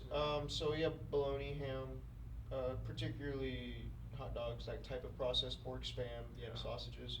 You do anything, I would say more than that, encompassing like 10 to 15% of like your diet. And not moving around consistently. That's a big contributing factor. There's so many things. I mean, since we're on the subject, men and colorectal cancer in Yeah. particular, I mean, that's the number one killer in people under 50. Colorectal cancer? Colon or rectal. So that's Jeez. butt or a little further in. Damn. Man, get screened, buddy. Get a colonoscopy whenever you can. I've been. Did I not bother you today about that shit? Yeah. I sure did. Yeah. The tube. The tube with the lube. No, I got it for you. I'll take care of it. Will it be an old man doctor or a woman? Your call. I know a mall. I'll refer you to the right one. And you can ask for that thing I told you about. I think getting screened is kind of hey man, every man, literally, well, every man should go through this internal battle when the time comes for his asshole to get checked. Every man. And afterwards, he just doesn't talk about it. It's fine. It's like taking a shit. It's like taking a reverse You don't shit. talk about taking a shit, you just do it. So they're like, alright, spread your cheeks or what? Do you want me to describe the process? Or that? Yeah, describe that shit. And you're gonna be at that normal table. You're gonna put both your forearms over. Oh, this guy's gonna try something shop. Overpriced though. Don't do it. You can do it. Ooh. Rejection. You gotta respect the hustle, man. But no, I'm gonna pass on that too, Chief. It's 90 degrees outside. I know that shit lukewarm. Are those chips? Damn, scratched his ass. Did you catch that? The ass scratch into grabbing into the car. That's a triple contamination, man. That's an F. He's got those crackhead tendencies. I like it, man. The way he's moving around and shit. I don't know what he's gonna do next. That right there is a fucking entrepreneur, bro. He bought his whole fits With the shades and the chin strap. You could tell he'd fuck up with sign spinning. Oh my god, you see that sleight of hand, bro? He dropped that shit as he was walking, trying to trip him over. That is fucking wild, bro. This dude's a fucking expert. I like it. I like it.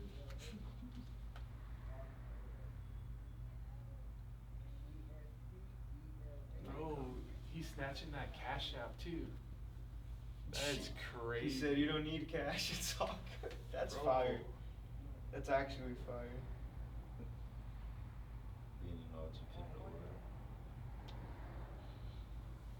Well, at least he doesn't have any more products, so he can't walk in here trying to sell us something. True. I got a pack on the way. So he's gonna tell us. Yeah. This is barely be stopped right now.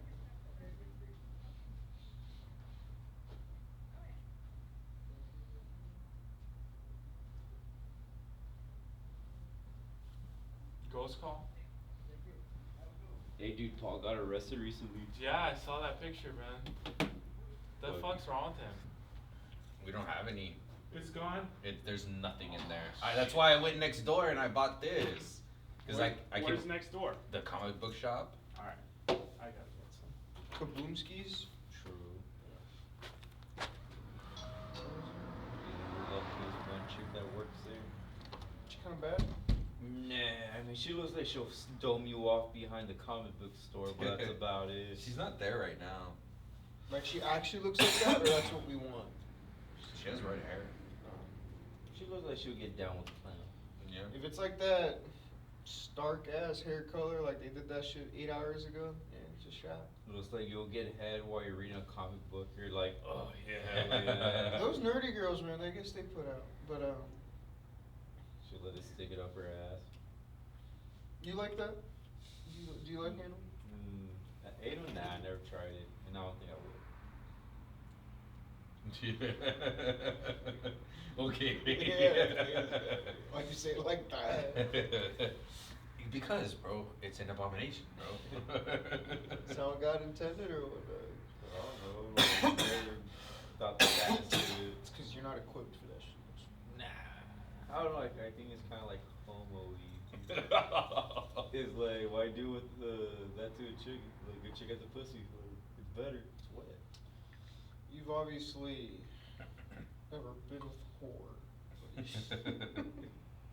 Let's stick it up her ass? Nah. You've never been with a girl. She never even told you that. Nah. Wow, that's crazy. She just told me like it hurts. Some Randy Johnson. It gets a little more popular for girls in their 30s. I think, especially, I think because it happens in relationships particularly. I think it's like a more exploratory thing. And then all those girls when they're recently single, they're a little more freaky for it. But Possibly. yeah, man, don't be closed-minded, because when a girl says, touch my ass, you better not say what? Because you're gonna kill the fucking, vibe. You're gonna kill the fucking vibe. It's like, what? I never done this before. You gotta keep the party rocking. I'm kind of nervous. Yeah, don't throw off the momentum, cause it's like basketball. It Don't- hurts. Don't get a tech. Yeah, come on, man. It's too dry. Wait, your butt? What if it's dirty? When's the last time did you use the restrooms? What if it's dirty? Just dingleberries. You get over that shit, son. I tell my son. Yeah, I guess so. Man, my mouth was drying up. Yeah, bro. No, I don't blame you, bro. That's why I preemptively went over there and got something. Preemptive strike. Yeah. Nothing like some good old smart water. Oh yeah, dude. Fucking sodium carbonate up in that bitch, dude. It's cold. It's just not even water. Nah, this is the water I choose, honestly. If I go Yeah? if I go over there and I grab water, because other than this, they have like Dasani, Salt water. Salty which is ass water. yeah, like vaporized distilled water, calcium chloride, magnesium chloride, potassium bicarbonate, electrolyte sources, electrolytes added for taste. Dude, this is not even, this is barely water too, bro. Don't worry, bro. You're gonna enjoy it. No, dude. It's delicious. No, Just smart check water the fucking boxes. hits, bro. I take this before a test. Yeah, yeah. You get some fucking extra IQ points. Hell yeah. Oh, dude, that's what's up. Fucking, nah, bro, fucking. So people still been coming in for like the THC stuff and like, yeah. Yeah, man. They come by. They come by like majority of the time, bro. It's for that. But they always ask for bottom dollar. Like I was telling Mike that this one guy's gonna come by and bitch, and he was fucking bitching about that shit. Oh my god, For bro. $5, he's like, "I only got $5. What can I buy?" And this guy was being kind of picky. I was like, "Dude, I'll see this for $5." He lives on the street or what? Hmm? He lives on the street or what? Nah, dude, he's just a broke nigga, bro. Pinching pennies. What do you mean? Like he's like just cheap? You Yeah, think? he's a cheap nigga. He's more than cheap. He'll go find pennies off the floor. Dude, I've seen dudes, bro, walk out, like when we used to be at the other spot, walk out of the store and like bend down and grab cigarette butts, bro. Oh my god. And like fucking. You don't know where that shit's been. No, dude, yeah, bro. Like before, okay, so like that pillar that separates Kaboom and where we used to be, Mhm. that, you know, there used to be a giant ashtray there. And dude, Community ashtray? yeah, No, it was like a community ashtray. No one ever cleaned it?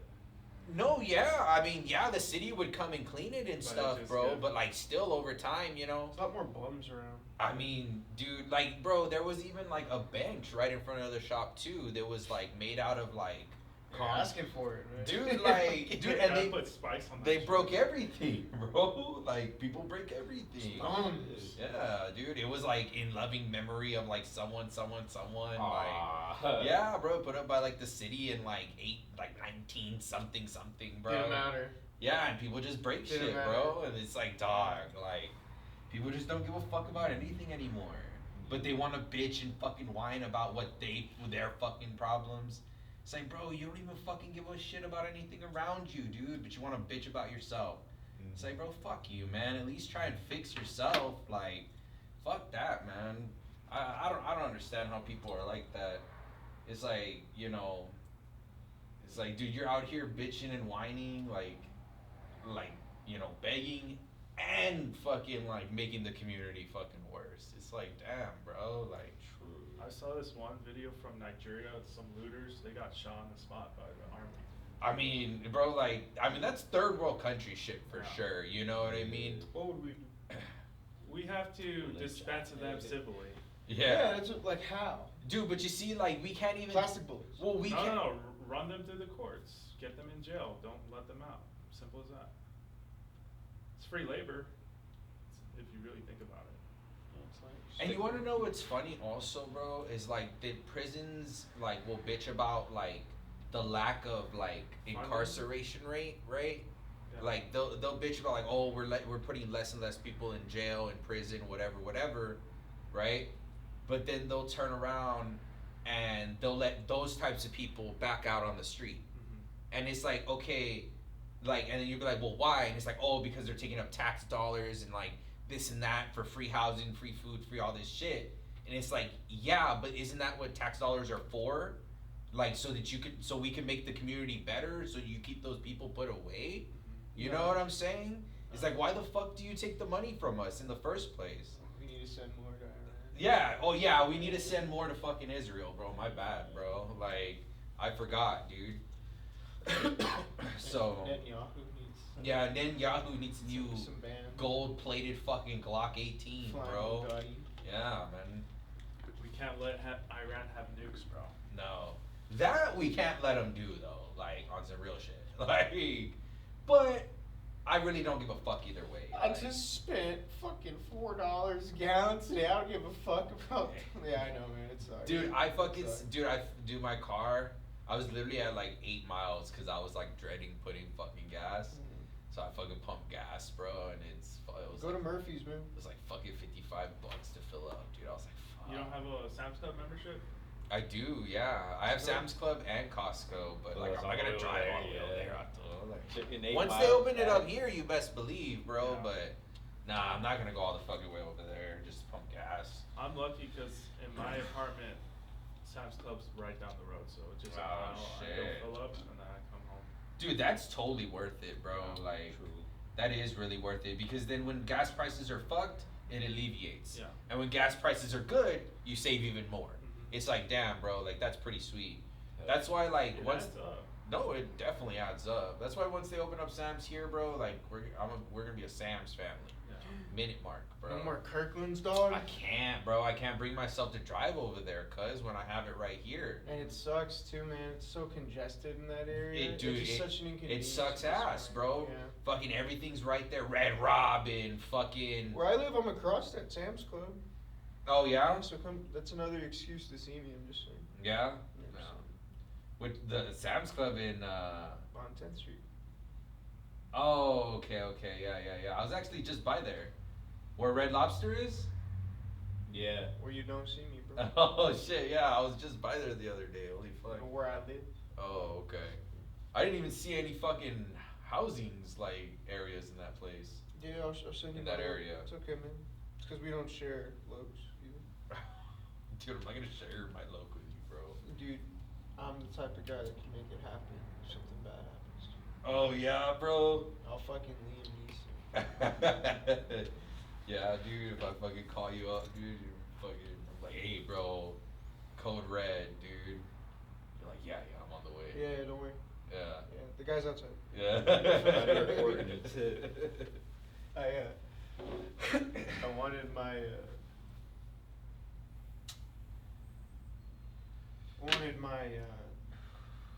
kind of powwow for all the clinic stuff to happen this weekend too. So I don't know if you guys want to. What's the doctor's name again? Arkhipov? Arkhipov. The guy you heard me talking about, Dr. Mahmood, was an oncologist. Oh, okay. But the guy who's gonna be working. Alexei Arkhipov. Alexei Arkhipov. Is he Mm. Russian? Perhaps, I don't like to ever assume. It's actually more offensive to those, what was it, Eastern European? Yeah. Yeah, You know, yeah. Like this- if you confuse them with like Yeah. Russian or something. Have you asked him? No. He might be like Yeah. Lithuanian or something, and it's like, bro, same thing. From bro. Detroit. Nah, Yeah. Yeah. He's cool. He's actually originally an OBGYN based out of San Antonio. How old But is he's he?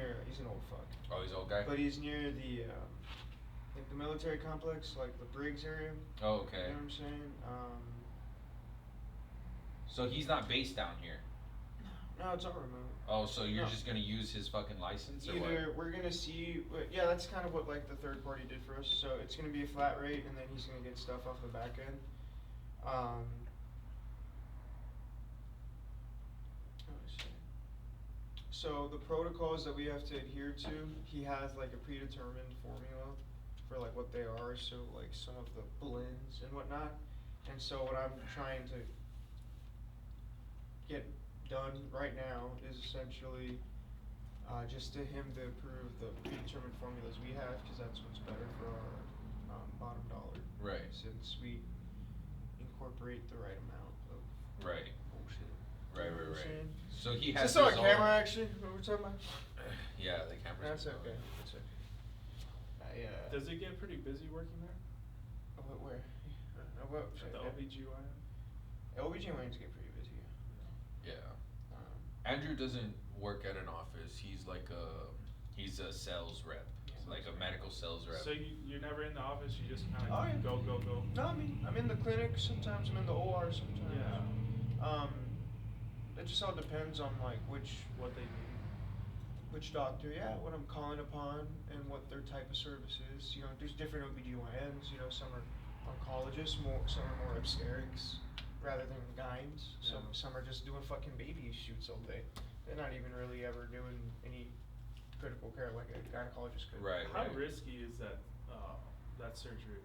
Which one? Or giving birth? Giving birth, Yeah. like naturally. Yeah, naturally, like at a midwife. Like outside of the hospital. Like a 10. With the modern techniques we have, the stuff that you could buy from like Walgreens, like no bullshit. Nah, I mean less than 10% chance of mortality. My mom, she had all of us at a midwife. That's 7 kids. Yeah, And that's it's just good. like. Pretty good. It's probably why y'all are fucking. That's why you're huge. You're big. I guess I'm just wondering, like, what kind of stuff do they give the child when he's first birth? Like, what kind of vaccines and all that? That's at your parents' discretion. Yeah, probably nothing. Yeah, 'cause like, Um, I'm gonna depends have on a what kid soon. And I'm like, man, I don't want my kid to get fucked up on this bullshit. You're born in a house? I was born in a house. Yeah. No, you didn't get I mean, I didn't get my first vaccines till I entered junior high. I was homeschooled, so before I went to junior high, they updated me on my vaccines. But I was already older. Yeah. You have a I feel scar? like age matters a lot. Did you get a scar from that vaccine? How old are you? Or your age, right? Yeah, So you didn't get a scar, even though you did it late? probably not. That's good. So you probably. That's like Mexico shit. Well, yeah, but they had to do that because those weren't. Well, how late did you get it? I was probably Junior like high, so like 11. 11, right? Oh, you're still a kid. I'm thinking of the needles. That's all. Yeah. Yeah, man, you've been raw dogging it, but like, I mean, you gotta understand most of the problems that they're kind of taking care of with those initial vaccines or vitamins, whatever you want to call them. It's mostly just inherited from mom and dad. Okay. So I mean, do your parents have too much shit going on? No, in terms of what? Like You could inherit. like stress or Yeah, anxiety. I mean, my dad was stressed out. He died when I was like 12. Damn. So yeah, he was going through a lot of stress as a lawyer, and plus the drinking and smoking. Yeah, it probably doesn't sound right. Yeah, he had cancer. Oh wow. What kind? It was liver cancer. Oh yeah, bro. Yeah, liver and pancreas cancer, bro, Yeah, are liver real and tough, his bro. pancreas as well. Yeah, bro. Those the mortality rates for those types of cancers, bro, are like pretty much. I'm not on that level of stress right now. You should get tested, man. I'm healthy and my girlfriend's healthy. Mhm. So I'm really not worried about my kid. Like, he's gonna be a good genetic kid and he's gonna be great. But I just, the outside influence, you know, Right. I'm good with what I got right now, but the outside influence from this world. I would say like our good buddy from high school, if y'all didn't know, Austin Sauceda and what's her face? Kaylani, they had their baby at home with a midwife. So and I mean, I think if you want to do it, dude. Like, if you want to do it at home. I think, you know, if you can afford. I mean, it's better. I just don't think she would agree to that though. Oh, I understand what you're saying. Is she thinking? Is she So you gonna? need something definitively better to show her, basically, that it's like better than hospital. I'm not questioning the hospital's ability. I just No. But to show her, so she can be swayed, I guess. make her whole PowerPoint presentation. This is why we shouldn't let them. That's what it takes. I mean, I don't think that like that's like a bad idea. Like if At like, least talk about it, right? Like, Yeah. mention it to her. Like, I don't talk think it's a about- ridiculous idea. Like if my wife came to me is like, oh, I think I want to try it. I'd be like, okay, you know, I mean, you just put contingency plans in place in case of Yeah. worst case scenarios. You get somebody with a lot of experience, and then after that, you know, you could really micromanage things like vaccines and stuff like that from that point. Yeah. Because you know, like Get some prenatal tests done. I think that's Yeah. important. So what your wife or the mother of your child can do is take some saliva or blood test and find out ahead of time yeah, before it even happens. if there's any early like Or for genetic diseases, I mean, you know, being frank, you know, if they have certain chromosomes that give them Down syndrome, if they're going to be on the spectrum. There's some stuff that you could call out right now, not just stuff that's cancerous, which you shouldn't rule Play out around just yet. with, right? Yeah, I mean, you shouldn't rule it out yet too. I mean, you're a strapping young guy. You know, I'm sure the woman you're with is healthy too, but plenty of people were healthy before they got cancer. You know, Yeah. it just depends. Plenty of people were making the right decisions, and from what it sounds like with your father, if I'm over 70, you know, just stop me. But yeah, those are double inherited risks, man, and it's always good to just get a Leave screening. no stone unturned. Yeah. Yeah. The last cancer screening I had was probably like 2 or 3 years ago. Okay. Oh, that's not bad actually. And honestly, it was kind of like a last minute thing. Like, oh, do you want to add this to? What was I doing at the time? I don't know. I had Some something. blood work or yeah, something? blood work, and they're like, "Do you want to add this?" And I was like, "Yeah, sure." It was like another like $50. Was it Cologuard? Sounds like Cologuard. Shit. It was such a long time ago, man. Whatever it is, try and get it done. That one, if it was that one, it's probably free now. Okay. I mean, I don't know what insurance you have if you do, but I think I have Blue Shield. yeah, man, that's probably free. It's called Cologuard. It's a good company that does it, but it'll get you info right away. Okay. Yeah. I'll check them out, dude. Yeah, Andrew's a big advocate for checking for butt cancer, bro. Yeah. You gotta be, bro. Actually, yeah, I had a lot of initiatives up here in March. That's Colorectal Awareness Month, and yeah, get screened, man. Get screened. Yeah, bro, it's fucking not a joke, dude. And it's like a lot of like dietary stuff too, bro. Like, you know, like process, like. Can't eat pussy, right? We'll see you later, bro. It's like processed meats and shit like that, like cold cuts, bro. Like we'll do that shit to you and stuff. It's all like, huh? Pork. It's Oh, pork, God. yeah. That's the thing about processed. I don't even food. eat pork, honestly. I don't fucking eat any pork. I don't like pork, except like bacon. Wait, Yeah. bacon. I like pork chops. Pork chops go I hard. don't like pork chops. I like pork chops. Pork Fuck chops that. go hard. Like I like red meat, bro. I'm a beef guy, bro. I like beef. I like red meat too. Yeah, red meat and then chicken and then like I like game meat more than I like pork, bro. So like I like deer, I like elk a lot too. When I'll me and Robert say- shot that elk. Red meat, fish, and then like I'm not too fan of the chicken, bro. I had too much chicken. I'm like, fuck that, bro. I think that's kind of like what happened to me too, bro. It kind of like burnt me out on it, dude. Like, 'cause you know how it was when you're younger, bro. Just like Yeah. chicken and rice and broccoli and Yeah, shit, bro. dude. Like, Because all we fucking know is chicken, rice, and broccoli, but there's other methods. and yeah, shit. like there's other methods and shit, bro. And it's just the lack of knowledge, bro. Because we were just like crash coursed into like what they fucking told us was like the right way to take care of ourselves, bro. The blandest way, no fucking salt, no fucking. Yeah. Dude, no salt, no pepper, no nothing, bro. Like, and it was stupid, bro. Like, 'cause you can add shit that are like, this like literally like 10 calories. Bro. Yeah. Like, you can add like mustard or like just something, you know what I mean? Like a hot sauce or something that's like just vinegar based. Like vinegar's like damn near 0 calories. Like, you know, so there's like other methods and stuff to it, right? But yeah, dude, I think like, especially like high school, bro, it's just like a shit fucking method. Like, You just eat whatever is in front of you. It was a lack of knowledge. Bro. it was, dude, like for us, bro, like it was actually really crazy, like how we were taught in high school, bro. It really was just like fucking, Shit, bro, science.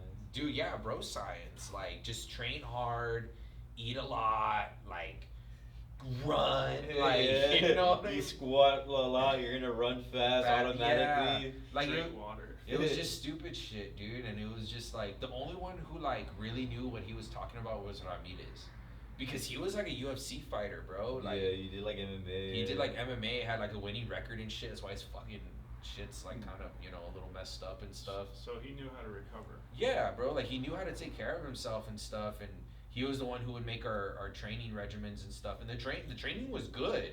You know what I mean? Like it did make, I mean, at least me, made me stronger. You know what I Yeah, mean? made me stronger too. It was just everything else, bro. It was a lack of like direction with like recovery, like and and eating, and you know they would say shit like, "Oh, don't drink soda," you know what I mean? But it's like, dude, like, They're drinking a soda. yeah, bro, like it's just stupid the shit, pregame man. meals. They have sweet tea there. Yeah, shit. yeah, bro. Like it was just dumb. I'm like, bro, we're eating like it would always be like deli subs. Mhm. And I'm like, bro, I don't want to eat this before I have to go out there and run and fucking like, you know, go against like these other niggas, bro. Like, fuck that shit, dude. Now the meal before the games, dude, it'll be like real hefty, bro. That's like, why. Yeah. Carbs. Yeah, Like dude. barbecue and like Rudy's Stupid. shitty barbecue where it gave everyone the shit. Yeah, bro.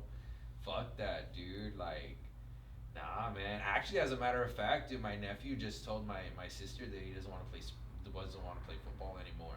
Oh shit, really? Yeah, my sister like told me like tell him, this and that, and I was like, look, I can't even really tell him anything, but like I stopped playing because I kept getting hurt. Mm-hmm. I like, again, there was like no like guidance, bro. Like it was just like, oh, go to the trainer, and like they would ice you. Or the stem shit. Yeah, or like stem you for like, and if you were if you had an injury that like ran more than like 72 hours, they're like, what's wrong with you? And it's like, bro, I need time, bro. Like, dude, even like a low grade ankle sprain is like 2 weeks, bro. Yeah. Like, dude, but it was just ridiculous, bro. Like, especially like Coach Tony's like staff, bro. Trying to use and abuse you. Crazy. Coach Tony was terrible. Moore was Yeah. terrible, bro. Coach Moore, dude, now he's a fucking nobody in like San Antonio or some shit. Which is where he belongs, bro. Like that guy, dude, was like silently racist, bro. Yeah, He was like silently racist, that guy, bro. Is he like some defensive back coach now or what? No, dude, not even that, bro. Like a softball coach. He's like a or some soft, shit. like a girls like JV light softball coach or Yeah, something. dude, the down is great. And he was our defensive coordinator, bro. He was like the head defensive coordinator, dude. I'm like, dog. I'm like, what does that fucking tell you, dude? This guy went from doing that to being a fucking softball coach, bro. Like, it was just stupid, man. It was just stupid. Like, the way he wanted to run defense, the way he wanted you to hit gaps and shit. Like, it was just dumb. But, yeah, like, so I told my sister, I was like, well, what do you want me to do? Like, why doesn't he want to play? And she's like, he just doesn't want to wake up for practice. Get this, bro. They don't even practice in the afternoons anymore. When do they practice? In the morning, before school. That's it? That's it, They bro. don't have that 2 practices. I don't think so. I've asked my sister multiple times, and she's like, no. Really? I don't know if it's just the JV only practices in the morning, but she says he only practices in the morning. So I'm like, do these kids have it made? Yeah, They're getting lazy, dude. bro.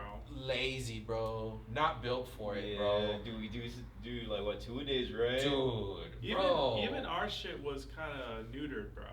Like it was getting to that point where they're starting to get a lot more relaxed.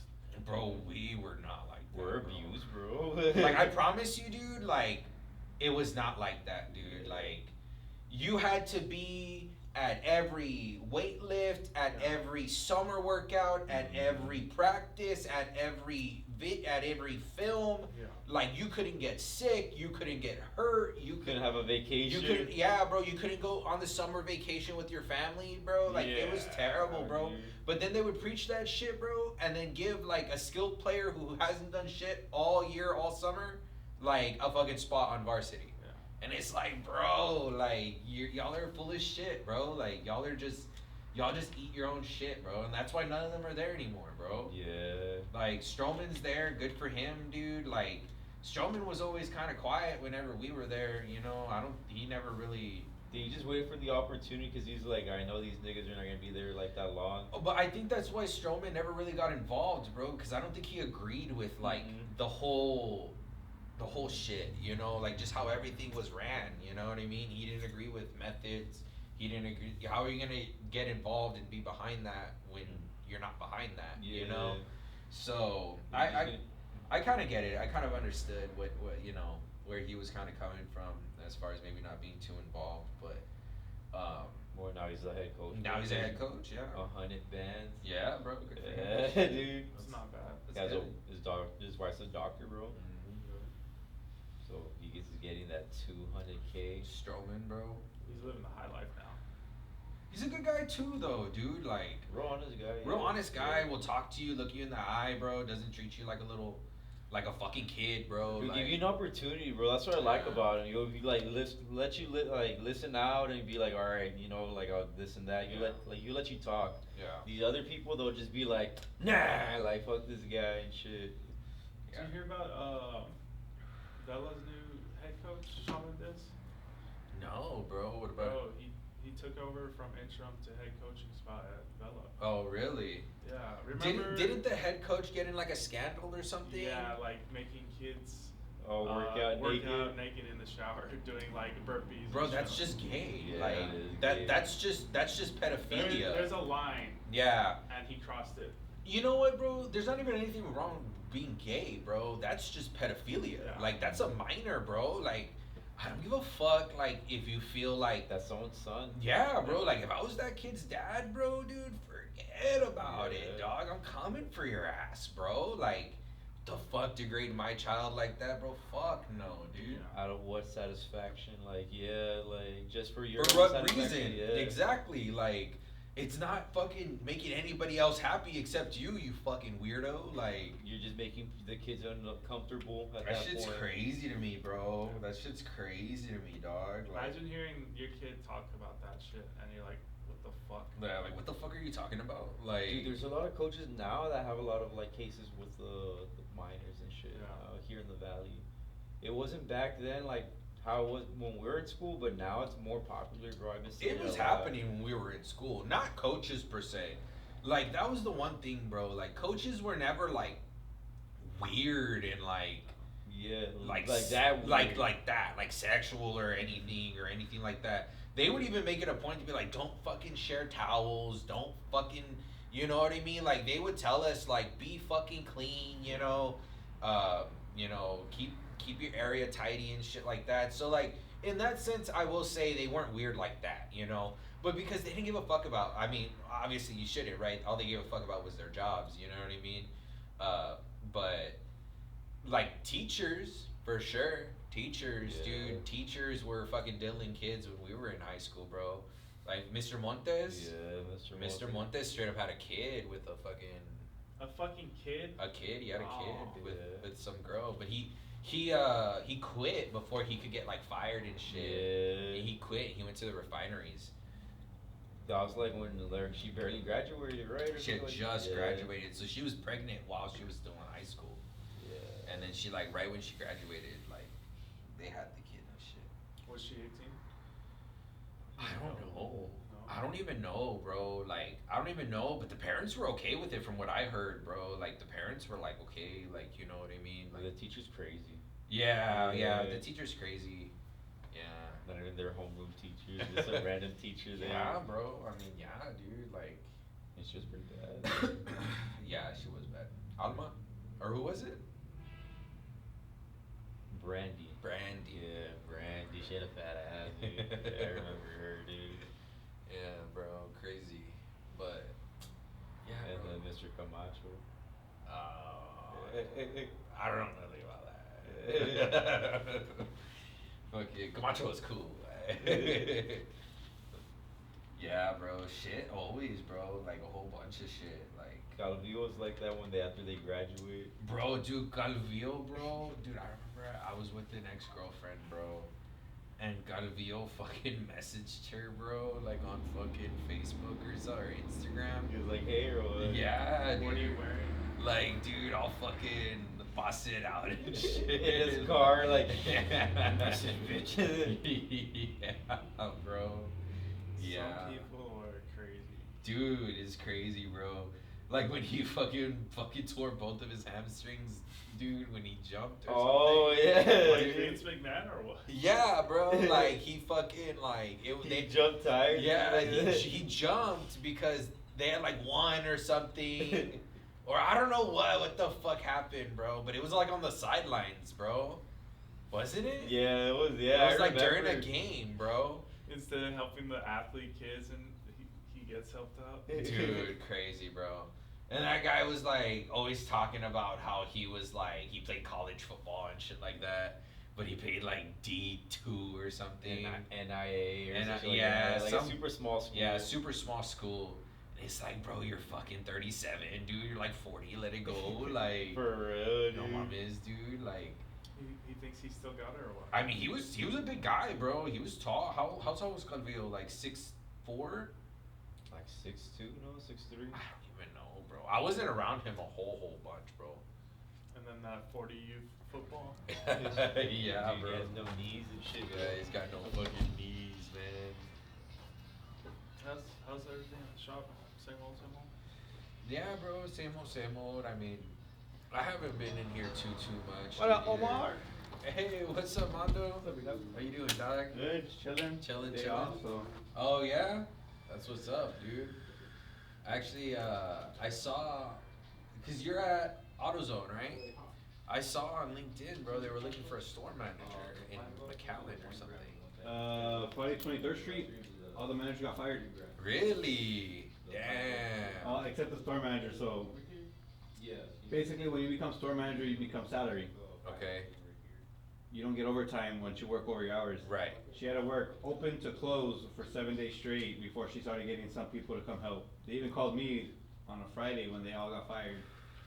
Like, hey, can you come in on the weekend? Like, I have full shifts on the weekend. Like, I'm a PSM, but I have full shifts. Yeah. And then I'm like, well, if you have anything during the week, I'm usually off like Mondays or Fridays or Wednesdays. And she was like, okay, well, I'll let you know. And they never called me, so she worked the whole week straight without getting overtime. Plus, I mean, you know. But they fucking fired. Why'd they fire him? Did you hear? They were doing too many discounts. Like, they were using their discounts for customers, when our discounts are mainly for immediate family members. Right. So like wife, brother, sister, mom, grandma. Right. But they were using it for customers, and then they were also doing a lot of like 10%. But I'm pretty sure somebody was taking money and shit. Like they were doing some sketchy shit. Like I do sketchy shit, but I don't get caught. Yeah. Why don't you apply for like trying to be a manager over there? I'm already a manager. Oh, you are. Yeah, PSM, part sales manager. Parts. So that's why I'm saying like. They even told me that would you ever become store manager? Like fuck no, I'm not gonna do salary. Like, Yeah, bro. You're gonna do salary. Like I guess like yeah, if I have to leave early or whatever, I still get my hour paid because that's the set time for that day. But like to deal with all the management bullshit, like if you're not doing good in sales, the higher ups chew your ass out and all this and this. Yeah. I'm not gonna be doing all that Yeah, shit. yeah. Everything falls on you, man. Big time. A truck ran into a light pole, and then there was 2 other cars that got hit by that. I guess the same truck or something. So 3-car collision. My mother-in-law drove by, and she was like, we called her like, where you going? This and this, and she starts chasing them. She's like, dude, it's bad. There's like the truck's kind of like folded around like the pole for the pole. front end, and then the 2 cars are like completely dismantled like on the sides. They're Yeah. dead. It's fucked. I was like, damn, dude. I'm like, it can't be that bad. And the last fire truck that went by us, we were at the turn. We got into the turning lane before it passed us. The fucking truck shook, dude. Like they were hauling ass, dude. You like, see any bodies? we didn't go that far. But like that fucking sucks. Yeah. And then there was another car crash in Alamo Pulga. For what? In the parking lot, dude. Like Come on. smashed in. It's like, for fuck's sake, Yeah, dude. like, come on. That's so crazy, bro. Let's see, it's fucking. I don't know how the fuck they hit the pole and shit, and the truck ran into that car that was in the pole. Like, It's wrapped around the fucking pole. Dude, some people, bro. How the fuck does that even happen? that's a good question, especially in the parking lot. Like, you can see a vendor right here. The pole's right here. The vendor's here. The car's right here, smashed into the pole, and the truck kind of like it looked like it turned into it. Like, God damn. how do you turn into a car that's like not even in the way? Just a bunch of beaners, bro. Don't know how to drive, dude. No mames. It's the valley, dude. Just fucking hit it. I thought Austin had bad drivers, but now that I'm back here, I'm like, yeah, I kind of forgot how bad it was down here. No, yeah, bro. Like in Austin, San Antonio, like that. Like, I think the drivers are probably better, dude, because you have to be on your fucking. You have to be on your shit. On your shit, yeah, bro. For those 4 lanes, yeah. Oh my god, what the fuck? The fucking Jeep's all smashed in. There's like a truck behind it smashed into it. Look, they smashed into the bar. Like how the fuck? Oh yeah, like sideways. Yeah. Unless like they got T-boned into it. Mm-hmm. That's the final destination shit right Yeah, there. that's weird. In a parking lot, it's crazy. It's a 3-car collision too. Like, and that's not like, oh, they like tapped into each other. Like No, they fucking they ran into each other. Like, as in they sneezed and stepped on the gas by accident, kind of shit. Crazy, bro. Yeah, dude. Like cops are up on this for some reason. Last month and this month, cops are all over the place, way. They're everywhere. I mean, people are getting pulled over left and right. Me going to work, dude. There's like people on the side of the highway. Austin, bro, it's rare to see cops. Like, you'll see them, but here, bro, every street I've seen a cop. Yeah, bro. Cause it's how they make their money, bro. True. An unspoken tax. An unspoken tax to the people, bro. Yeah. Like my brother-in-law James, he got pulled over leaving HEB. Like You looked at that you were doing like because they were Alicia was in this passenger calming the baby down, and like oh we pulled you over because you were doing suspicious movement in the car. Oh my god. Dude, they literally went to their trunk and took out all their groceries to like fucking look like search the car and like okay you're good, and they just threw all their groceries around the back and they just left it like that. suspicious movements. I don't even think that's like. Dude, it's because it's like oh because you have tint as well. I'm like, but the tint we had the front windows down and the back windows can be tinted. You know. Yeah. Like, we're driving and we were at the light. They were just at the light waiting, like we like in the middle of like a couple cars, and they pulled them over because they looked suspicious as she was doing like this, doing all this bullshit with the baby. Oh, she was leaning back just to give the baby the bottle. Dude, it's that kind of shit, bro. Like, it's that kind of shit that fucking's like. Mind you, he has a Grinds Honda your Accord, gears. a '96 Honda Accord. It looks a basic car. Yeah. It's basic white with regular rims. Fuck me if like I look suspicious in my truck and mine's Yeah. modded. No, yeah, bro. Like, that's why you can't have nice things down here, bro. And it's funny, dude, because normal cars get pulled over going like 80 on the highway, and I'm going with the same car, and they pull over the basic car, and I have all my underglow lit up and my interior lights lit up, and They don't want to do the paperwork, bro. yeah, dude. Like, but they want to get the easy one. They dude. go for the easy one, dude. And that happened. I was going 85 with some old lady in a minivan, like, fuck me, dude. She had power. And fucking lights lit up, and as she pulls to the side, I keep going straight, and the car just pulled right behind her. I'm like, That's crazy. dude, I'm lit up as fuck, dude. Like, I'm fucking lit up. I had the cop light colors, like the red and blue. You're on the shit. expressway? Yeah. On my way home, like at 10 at night. I was like, okay, I guess that old lady looked like a speed racer, dude. Like, she looked all badass and shit in her fucking Honda Odyssey. Dude, but that just tells you where, like, their minds are at, bro. They're like, oh, a minivan traveling at 10 at night, like, it's gotta have contraband in it. Like, Or bro. illegals or some shit. Mind you, old lady, no tint in the windows. I can literally see in her back seat. Like, you can That's see good. everything, and she had nothing. She was just clean. I was like, I bet, dude. At some point, bro, harassment's But gotta then be- again, it's a state trooper. It was a state trooper that pulled her over because it was went behind us. So I they're, got- they're, they're dicks. I can understand state troopers as long as it's not fucking local police. No, well, the state trooper pulled me over too, but for my lights because they're smoked. My back lights. Oh, because we can't see the reflector, but she gave me a warning. I was like, alright. Yeah, they'll spot Fine any ass chick though. any little thing they'll fucking try to get you with. I mean, it made me want her to arrest me, dog. Like, Arrest me, I know. Yeah. please. Probably like in her late 30s, but like hourglass figure. Oh, Fucking hips were filling in the pants. There was no wrinkles, snug Nice. fit. Yeah. Oh, yeah, dude. Some Mewtwo action, bro. Light makeup, not full makeup. Light makeup. So I was like, oh, Perfect. dude. What city? There in far. But it was state trooper, so I don't even know what she was actually. Oh, yeah, yeah. But I was in the city, like going to go get lunch. Yeah. I got pulled over. I was like, fuck. Dude. And the second part that day is I ordered Wingstop, and I didn't see the location where I ordered it, so I had to drive all the way to Westaco to go get my Wingstop and drive all the way back to Far to go get my fucking food. Fuck. I was pissed, dude. I was like, I got pulled over, I had to waste so much gas to do a 2 trip to work, and I had to still drive back home. That sucks, dude. I got pulled over like a couple months ago, dude, but. Like, 'cause you look suspicious though. Yeah, yeah. I blew through a stop sign, bro. Oh, Like, I didn't fucking run it, right? But, like, I fucking, like, rolling stopped it. Like, yeah. you know what I mean? Well, wait, what everyone in the valley does nowadays? Yeah, bro. And he fucking, dude, like, hauled me down, bro. Because I saw him kind of do the turnaround. And I was like, and I, like, sped up, dude. And I was like, man, fuck this guy. And, like, I was good, you know? But, like, I got behind City Hall right here. And I, like, hit it. And, like, right when I got to, like, the stop sign, bro, I look at my rear view and he's coming around the City Hall. And you're like, fuck, And I'm dude. like, fuck, he's gonna pull me over. So then I turn, like, onto that residential street, whatever the fuck it is.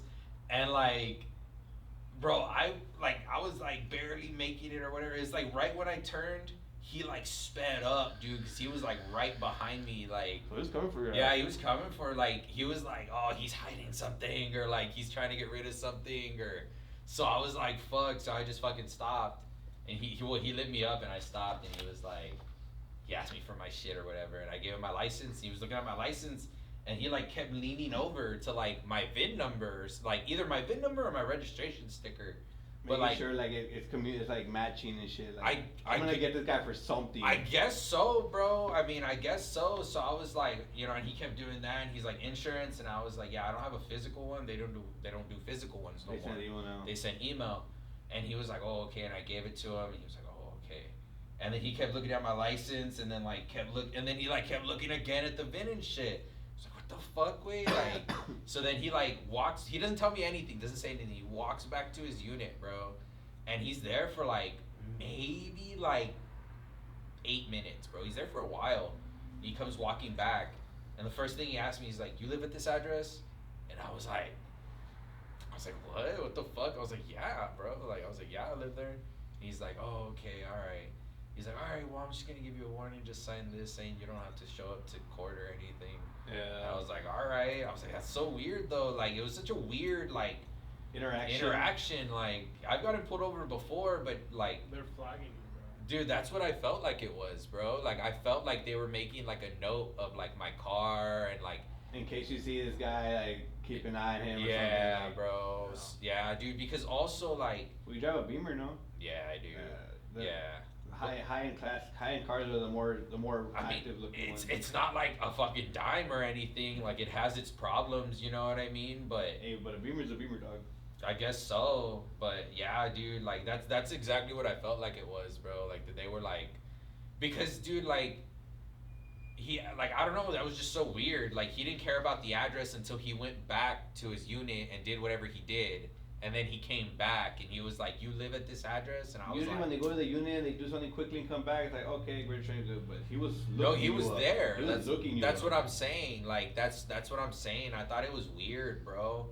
And I was like, man, what the fuck? Like, and he was like, "All right, well, I'm just, warning or whatever." And I was like, okay, but that was like, how long ago was that, Omar? That was like a couple months ago now, right? Yeah. Like Yeah, a couple 'cause months ago. like I said, I got pulled over for a couple months ago too for the Yeah. just the lights, but she said she was cool. She's like I was just following the city ordinance rules. But like, you see, a couple months ago, I had issues with fucking